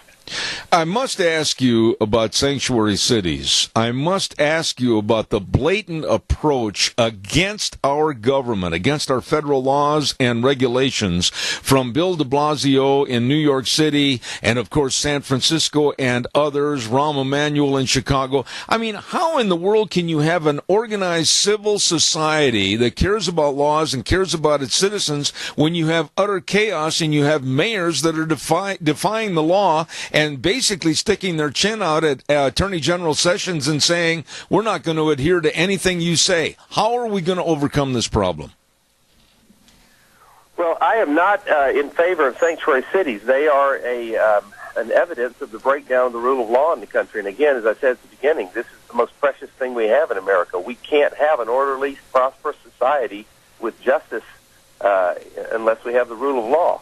But it's breaking down because we have lost a sense of consensus over what is fair and right to do with immigrants who are here. And so by reforming our immigration laws and putting an end to this fact that we've got at least 12 million people who are here in sub-legal condition, putting some order to that and bringing those folks back into legality, once we've done that, that is the compromise that also allows us to put an end to sanctuary cities. Dr. Castleberry, in a very simplistic form, I've been in favor of the H-2-1, H-2B programs, H-2A and H-2B programs. What are your thoughts? I mean, I don't think the problem is that big that can't be beaten down if we just look at this with cool heads and say, look, you want to come here? We'll go through the normal legal channels so that people can get their employees. It's not that big a problem, is it? Or am I looking at some pie in the sky? No, I think you're right. The reality is that we have a severe shortage of software engineers and other high-tech jobs here in the country because, frankly, our American-born students don't want to study hard subjects like computer science and those kind of things. Those degree programs can be very difficult for colleges to fill. But immigrants from all over the world have studied that, and they're ready to work for American companies. American companies need them. We need to make provision for a sufficient number of visas so that companies can hire the people they need. At the same time, as President Trump has demonstrated, we need to make protections for American workers so that they're not being forced to work for slave wages instead of making the good incomes that they should be able to make with those skills. Okay. Now your book, The New Pilgrims, How Immigrants Are Renewing America's Faith and Values, where can it be obtained? Anywhere online books are sold, whether Amazon.com, BarnesandNoble.com, Walmart.com, ChristianBook.com. Anybody that sells online books will sell the book. Well, I'll tell you what, I found you to be a very interesting guest, and even though you say that the Northwest has watered down your Alabama accent, you're welcome here anytime. It's a real pleasure. We'd love to come back. Dr. Joseph Castleberry, president of Northwest University. God bless, sir. Come back soon. Thank you so much. Thank you. All right, sir. A very interesting individual, and I'm going to have him back. I keep a lot of the bios on various people that are on my program, and the ones that I want to have back with return engagements and pick their brain more about certain subjects, I keep in a file. The ones that I don't want, they go in a file too. And it ends up on a Western waste truck going to the garbage. But I found him to be very interesting and real friend. You could tell the friendliness and the smile in his voice. Dr. Joseph Castleberry, I enjoyed having him on. He's a keeper. I'm going to have him come back on in the future. You can bet on that. Thursdays, we have a segment on our program called Cassia County School Days, and I'm very, very honored to have two sponsors for that segment. First of all, A Child's World at 1308 Overland in Burley. Oh, my goodness, Linda said they've got all kinds of spring outfits that are 20% off, and if you've got a brand spanking little baby coming, they've got all the cribs, and some of them are 50% off. And don't forget, too, it's a great place to choose an affordable baby gift and have it wrapped for free. All of this at A Child's World. 1308 Overland in Burley. You stop in and see them today. And along with Ambulatory Surgery Center at 1344 Highland Avenue, Suite E in Burley for your outpatient surgeries, and they can save you money. That's true. And by the way, if you need glaucoma surgery, Ambulatory Surgery Center is the only place in southern Idaho to have this procedure done, along with colonoscopies and other surgeries. Please call them today and find out how they can save you money at 677-8888. That number again, 677-8888. Ambulatory Surgery Center, along with A Child's World, bringing you school days in Cassia County. Oh, by the way, I also want to mention to you about our friends at Ag Express. Ag Express is looking for drivers. Ag Express is looking for you. That's right. And you're home every night. You're not on the road. You're home every night. And they'll work around your schedule. Full and part-time positions are available, even for the retired folks out there. Better put your application in.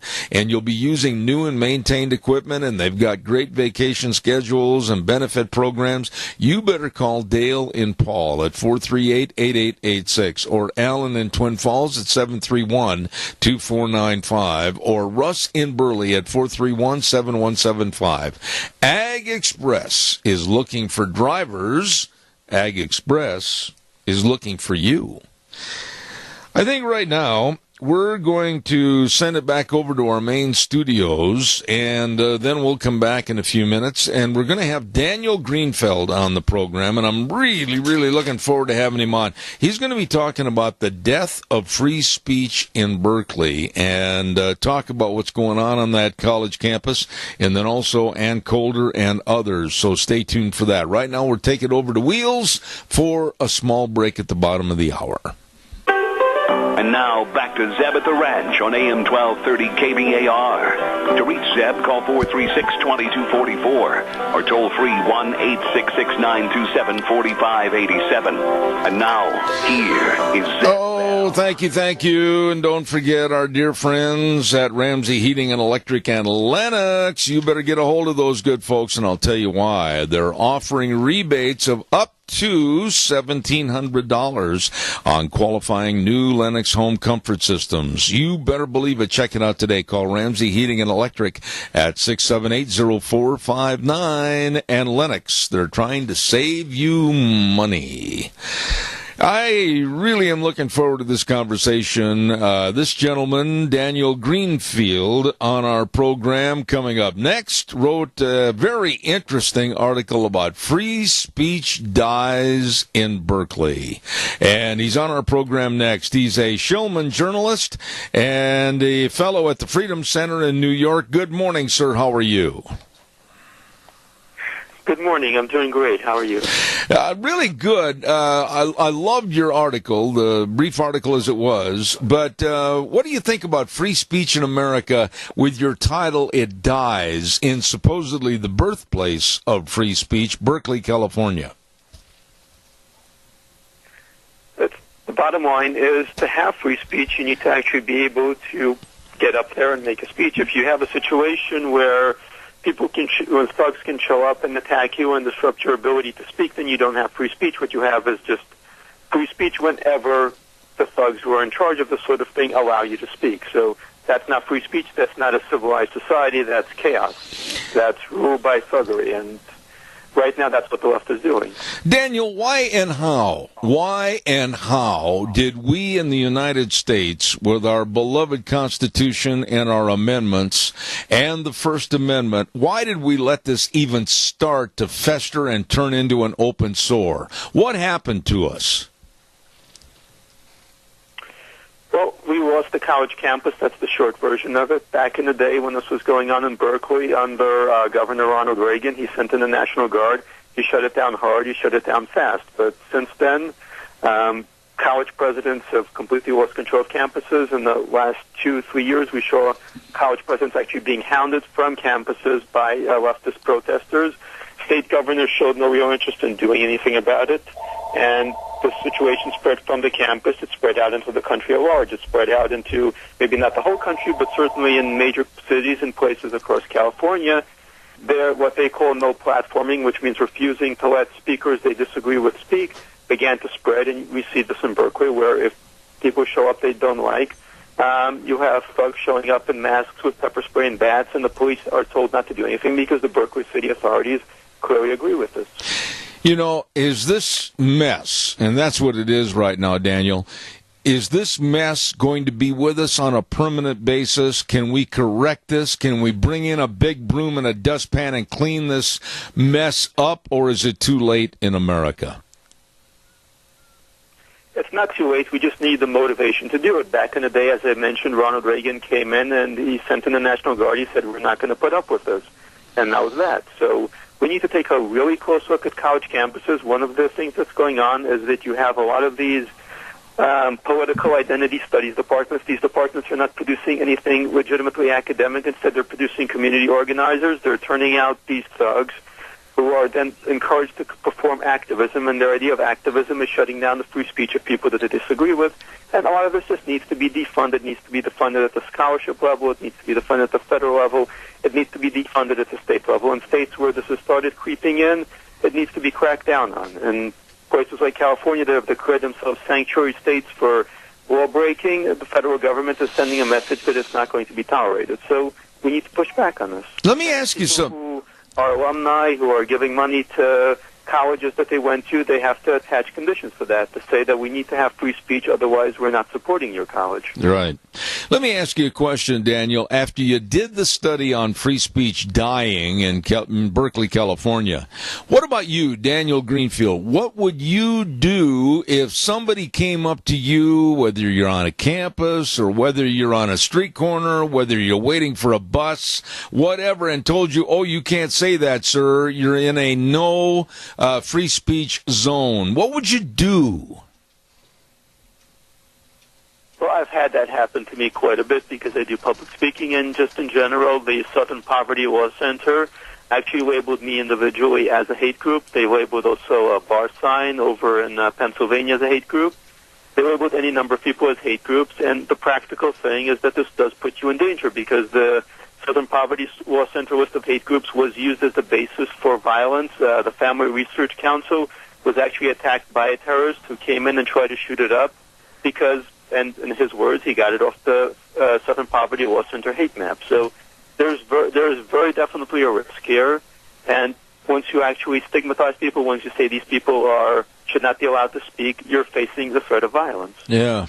Now, that leads me to ask you about this mess that's going on in Berkeley right now. I am an advocate of free speech. I'll tell you right up front, Daniel, nobody is going to tell me when, where, how, or how much I can say. I'm going to do as I wish, anywhere I wish, even at the risk of problems and or arrest. That being said, I am an advocate for Ann Coulter showing up at Berkeley this Thursday, the 27th, and giving her speech, even if she has to stand by some shrubbery at the campus and get her speech out in front of people. What are your thoughts about this mess with Ann Coulter?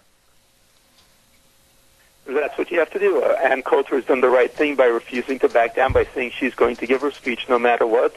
And once that happened, Berkeley was under pressure to deal with that. Really, this is what you have to do because way too many conservative speakers, they go on campus and you have bomb threats, you have violent attacks, and it just goes on that way. So unless you stand up to it, unless you make it very clear that you're going to give the speech no matter what, you're not going to allow yourself to be hustled out or just to be moved into a supposed protectable free speech zone, then it's just going to keep on going and going.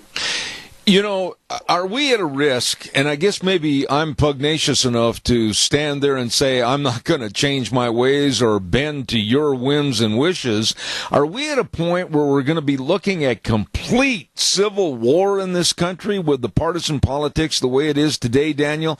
The hatred that's going on in Washington, D.C. between the Republicans and the Democrats, the hatred that's going on for those of us that love our Constitution and love our way of life here in America against those that want to change it and radicalize it. How in the world are we ever going to put a Band-Aid on this? I've written that this is the beginning of a civil war. We have a civil war because, really, in this century, the left has refused to recognize the results of two presidential elections, both Republicans. At this point, if any future Republican wins a presidential election, you can really put very good odds on this that the Democrats are going to refuse to recognize the results of the outcome. What they've begun doing is announcing they're going to resist. You have states and cities declaring that they're sanctuary cities, that they're not going to obey federal law. This is really amounts to a kind of secession. It amounts to rebellion. It amounts to treason. And unless this kind of trend is arrested, unless people demand responsible behavior from the Democrats, unless they actually challenge the kind of takeover of the Democrats that has been carried out by the left, then we're actually headed for a conflict. And I don't know how this conflict is going to be resolved, because the whole essence of government is that you have a system of laws and people obey those laws. When the entire states decide they're not going to obey the law, when a large portion of the population decides the president that the president who has actually been elected in a democratic election is not their president, that's basically a civil war. That's the beginning of a civil war. In your opinion, Daniel, with the Trump administration barely knocking on the door of being in office 100 days, and the animosity and the absolute anarchism that the left and liberal Democrats like Schumer and others are displaying, can the Trump administration survive even the first possible 4 years of his presidency? I think he can't survive. He's just going to face unprecedented challenges because, as I've said, the Democrats on the left are now moving into a stage where they're just actively working to undermine and sabotage and even openly defy an elected administration. Some of this is downright unprecedented. The left is telling its base that Trump is not going to be in office for 4 years. Some Democrats are insisting that he's not going to be in office for 4 years. This is, again, it's a very troubling development, and the administration is going to have to face not just procedural challenges, not just policy challenges. It's going to have to face an all-out effort to just bring it down. I noticed that in your bio, you write a lot about radical Islam, and I want to pick your brain on that a little bit, Daniel, because I'm absolutely scared about what's coming into this country, what's being allowed to come into this country. We're not really doing our homework, and we're seeing some radical changes of culture, etc., all across the United States. And radical Islam, I think, is looming in the background for a jihad in the future that we might not be able to win. Am I wrong in my thinking? It's a very dangerous development because what's happening in Europe now is very much a canary in the coal mine. What's going to happen in the United States if we have this kind of out-of-control Muslim migration, and it's still continuing because really the State Department has these people who are pushing it forward. We have large numbers of Syrians still coming into this country. Many of them support terrorism. We have large numbers of people coming into the United States from Muslim terrorist states, and these people have various agendas. Some of these agendas are straight-out violence. We've had an unprecedented wave of terrorist activity in the last 8 years. We have now terror busts happening a few times every month. This is, again, completely unprecedented. If you go back to the 90s, we had a handful of terrorist attacks. Now we have them every year. This is a really bad development, and as Muslim migration increases, we're going to have the kind of situation you have in France, where there are just constant terrorist attacks in Paris, and there are going to be constant terrorist attacks in major cities in the United States and in any place where we resettle these refugees. And this continues to be a major sore point because various refugee resettlement agencies are trying to funnel these supposed refugees into parts of the American heartland, and this is, again, not an accident. They're trying to politically shift red states into the category of being places that Democrats can actually easily win. You know, Is it political naivete, or is it just absolutely going with the flow of the left? Our politicians, they seem to be deaf, blind, and dumb as to the potential problems. What about our politicians? What are your thoughts on them? They just don't see the potentiality of a huge problem.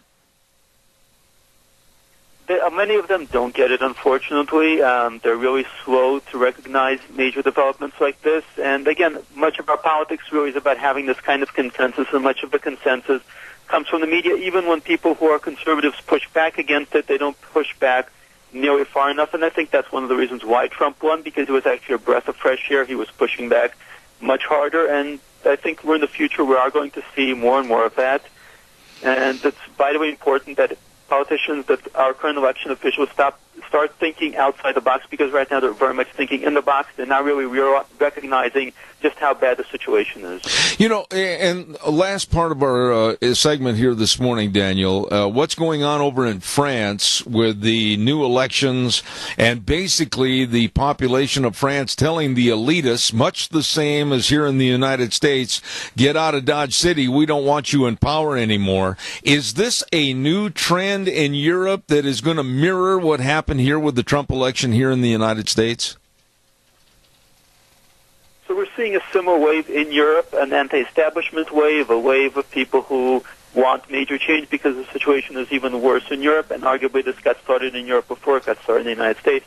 But as I wrote today, there's a lower bar for political participation in Europe, so it's easier for parties who are more on the right to actually compete, but there's a much higher bar for winning. So once Trump actually won the primaries, he had very good odds of becoming president. On the other hand, in Europe, people like Wilders, once they can actually compete, but there's a much higher bar for actually winning, because all the other parties team up against you, the entire establishment teams up against you. So that's probably what we're going to see happen in France.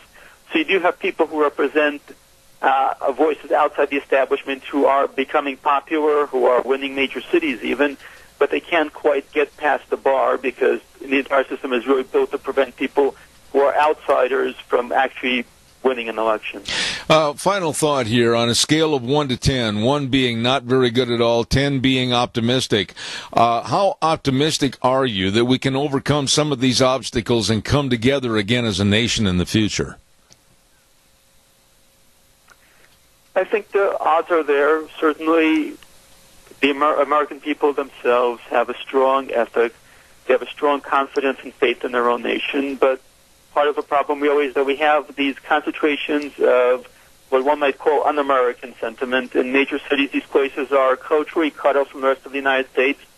Parts of the population don't even speak English. And really, the problem when you look at national elections is coming from these places. It's coming from places like New York or Los Angeles. These places are really not part of America in a very fundamental way, and that has to change. What about adopting some of the principles like Australia? If you want to move to Australia, you've got to be fluent in English and have Australian values. You've got to live there for 4 years, speak English, and conform to Australian values. I think that's a good idea. What are your thoughts? It's a good start. We definitely need to make sure that English is the language of the United States. We need to stop all this press 1 for English, press 2 for Spanish. And we need to really, I think President Trump has tried to do this while being interfered with by federal judges. We need to really slow down or shut down immigration, because just a huge portion of the population now has come from abroad, and we need time to absorb these people. We don't have the time to do that, and we don't have the space in which to do that. And we need to make it very clear that the United States is a country that does have a very specific identity, and that if you want to come here, you have to be part of that. A Shillman Journalism Fellow at the Freedom Center in New York. And Daniel Greenfield, thank you. Thank you for being on the program, and please know I'd like to have you back in the future. Thank you very much, sir. Thank you for having me on. You're very welcome. Very interesting. Thank you very much. We've got so many problems in this country, and really, if we could just sit down and figure out the bottom line, and the hatred and the animosity and the absolute revolting attitude of the left and some on the right, and try to come up with something that we can make this country better. Caller, go ahead. You're on the air. Thank you. Good morning again. Yes, sir. You know, I've been thinking about some of your earlier people you had on today, and they're all for free speech and everything, as I am and you are. But this deal with Ann Coulter, I think what I would do if I was her, I would sue these people for breach of contract and make it a very large number because she had to rearrange her schedule and everything because of their inability to control people. Well, first of all, she's not rearranging her schedule. She's going to adhere to this Thursday's 27th date, as far as I know, as of the broadcast of this program.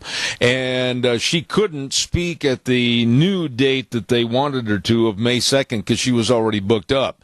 I know myself, being in public speaking and delivering speeches all across this country on numerous occasions, when somebody makes an agreement with me for a aforementioned date and then they decide to change it for some reason and I'm already booked, it's not going to happen, and there has to be some reimbursement to her on that contract. And I think she should pursue it. I think she should show up on the campus. I think the devil be damned if they want to start trouble. It's the liberal left that is the antagonist in this problem, and I stand behind Ann Coulter 100%.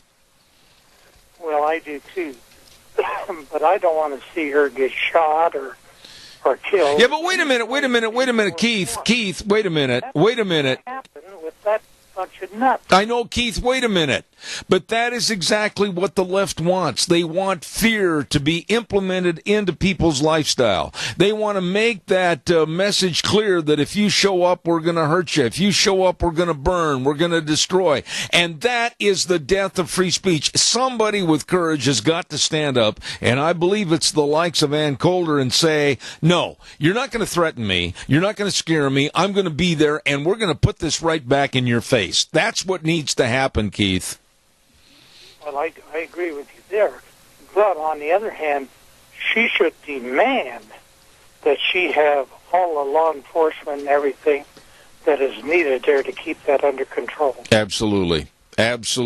Keith, I'm running late. I got to get a weather in. Thank you very much. Appreciate it. Bye. Thank you. Weather forecast for this hour is brought to you by Scarrows Meats, 331 North Road, Jerome. My goodness sakes, the number to call, 324-7657. And they are changing the way we eat, one delicious bite at a time. They've got all that delicious breakfast sausage, all the brats, everything, and the new buckboard bacon, leaner and more economical than traditional bacon, and a lot of different flavors, too, like lemon pepper, smokehouse barbecue ranch. Ooh, baby, I got to try some of that ranch. Sounds good to me. It is at Scarrows Meats. Changing the way we eat, one delicious bite at a time. And right now, here's Gina with the weather. Rainy and windy for today, and that looks like it's going to be the mantra at least for this week. Today we are expecting winds out of the west right around 20 miles an hour. We are expecting more rain showers this afternoon as well. High of 51, overnight low of 37. Tomorrow, winds kicking up to about 24 miles out of the west. Partly cloudy skies, high of 56 with an overnight low of 40. Expect rain showers for Wednesday. Yes, it's going to be windy as well. High of 51. And definitely windy for Thursday, about 30 miles an hour out of the west for Thursday. Partly cloudy skies, high of 48. That is your weather for Zev at the Ranch. I appreciate it, Gina. Thank you very much. Brought to you by Scarrows Meats, 331 North Road, Jerome, 324-7657. Delicious. Changing the way we eat, one delicious bite at a time. I've got time for a couple of calls. Give me a jingle on the landline, 436-2244, 1-866-927-4587.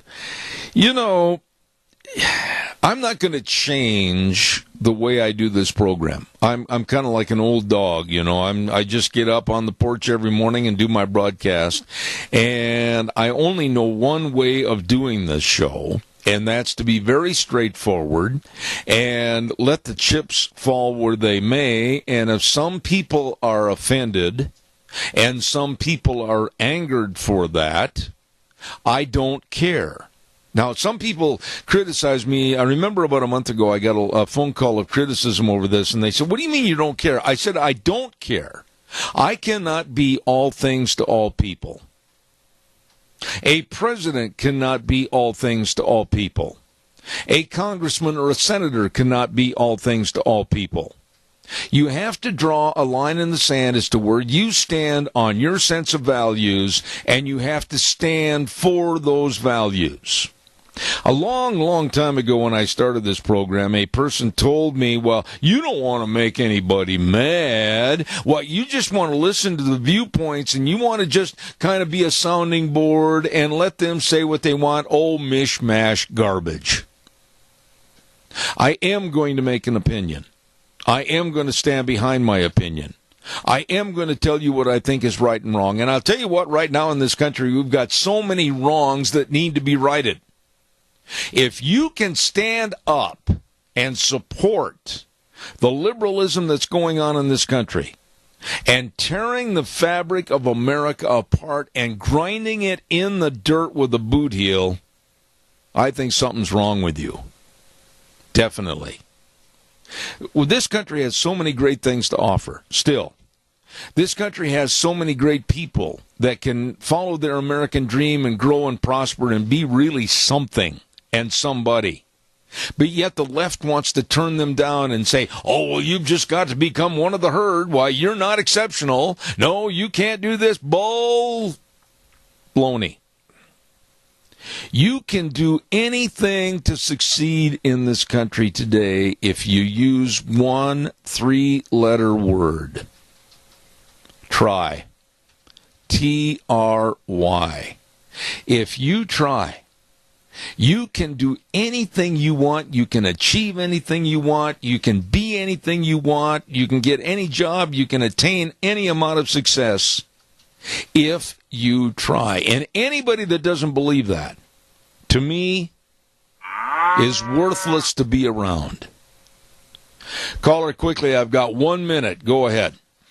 Okay, Zeb, this is Ross Newcomb out north. That between 3:30 and 3:45, that train that's been in Boise, that real antique train is coming through Minidoka. So if people would like to, they could probably maybe line up and watch it come through. It's going to supposedly be at Minidoka at the old water tower for around a half hour, maybe 45 minutes. So if people want to come look at it, okay? Okay, are you going to be the engineer? Well, I'm not. No. So anyway, I just thought I'd let your listeners know. You know what? I wish I could get over there. That sounds really intriguing. I am an old model train buff, and I'd love to do it. Ross, thank you for the call. You betcha. Thank you, sir. All right, sir. Thank you much. Hey, by the way, before we go, that sounds like a neat deal to see this afternoon. I wouldn't mind running over there and seeing that old train. I've got a replica almost like that on my train set. I've got a little train set from days gone by. Don't forget Big Spring Tire Sale going on at your Magic Valley Les Schwab Tire Centers right now. Oh, my goodness sakes, doing the right thing matters. Oh, my goodness sakes, 7 locations serving you. And many of their tires are on sale, like the Eclipse tire for your cars, all-season traction, advanced tread design. Woo, baby, starting at just $61.74. Well, along with the great tires on sale for the Spring Tire Sale, they've got the best in brake service, and of course, the very best in front-end alignment, shocks and struts and batteries. But I want to emphasize that word I said a minute ago, service. They really take care of you at all 7 locations of your Magic Valley Les Schwab Tire Centers. Lane and Rupert, Dave on Blue Lakes and Twin, Mike and Buell, Mike and Jerome, the Twist family in Paul, Daniel on Pole Line in Twin Falls, and Randy on Overland and Burley. Nobody better than your Magic Valley Les Schwab Tire Centers. Tomorrow, Tuesday, on the program, who's going to be here? Well, let's take a look. We've got our old buddy from Colorado, Frosty Woldridge, coming on. Phil Kerpen is going to be on the program. Dr. History, and I think, Deanne, did Sandy confirms Carrie Luss is going to be there? We've got all kinds of guests waiting to come on the program tomorrow, and, of course, your calls. And we're going to turn it back over to Wheels right now, as we say. Have a great Monday, a little wet outside. And remember, the way things were are the way things ought to be. We'll see you tomorrow morning at 8:06.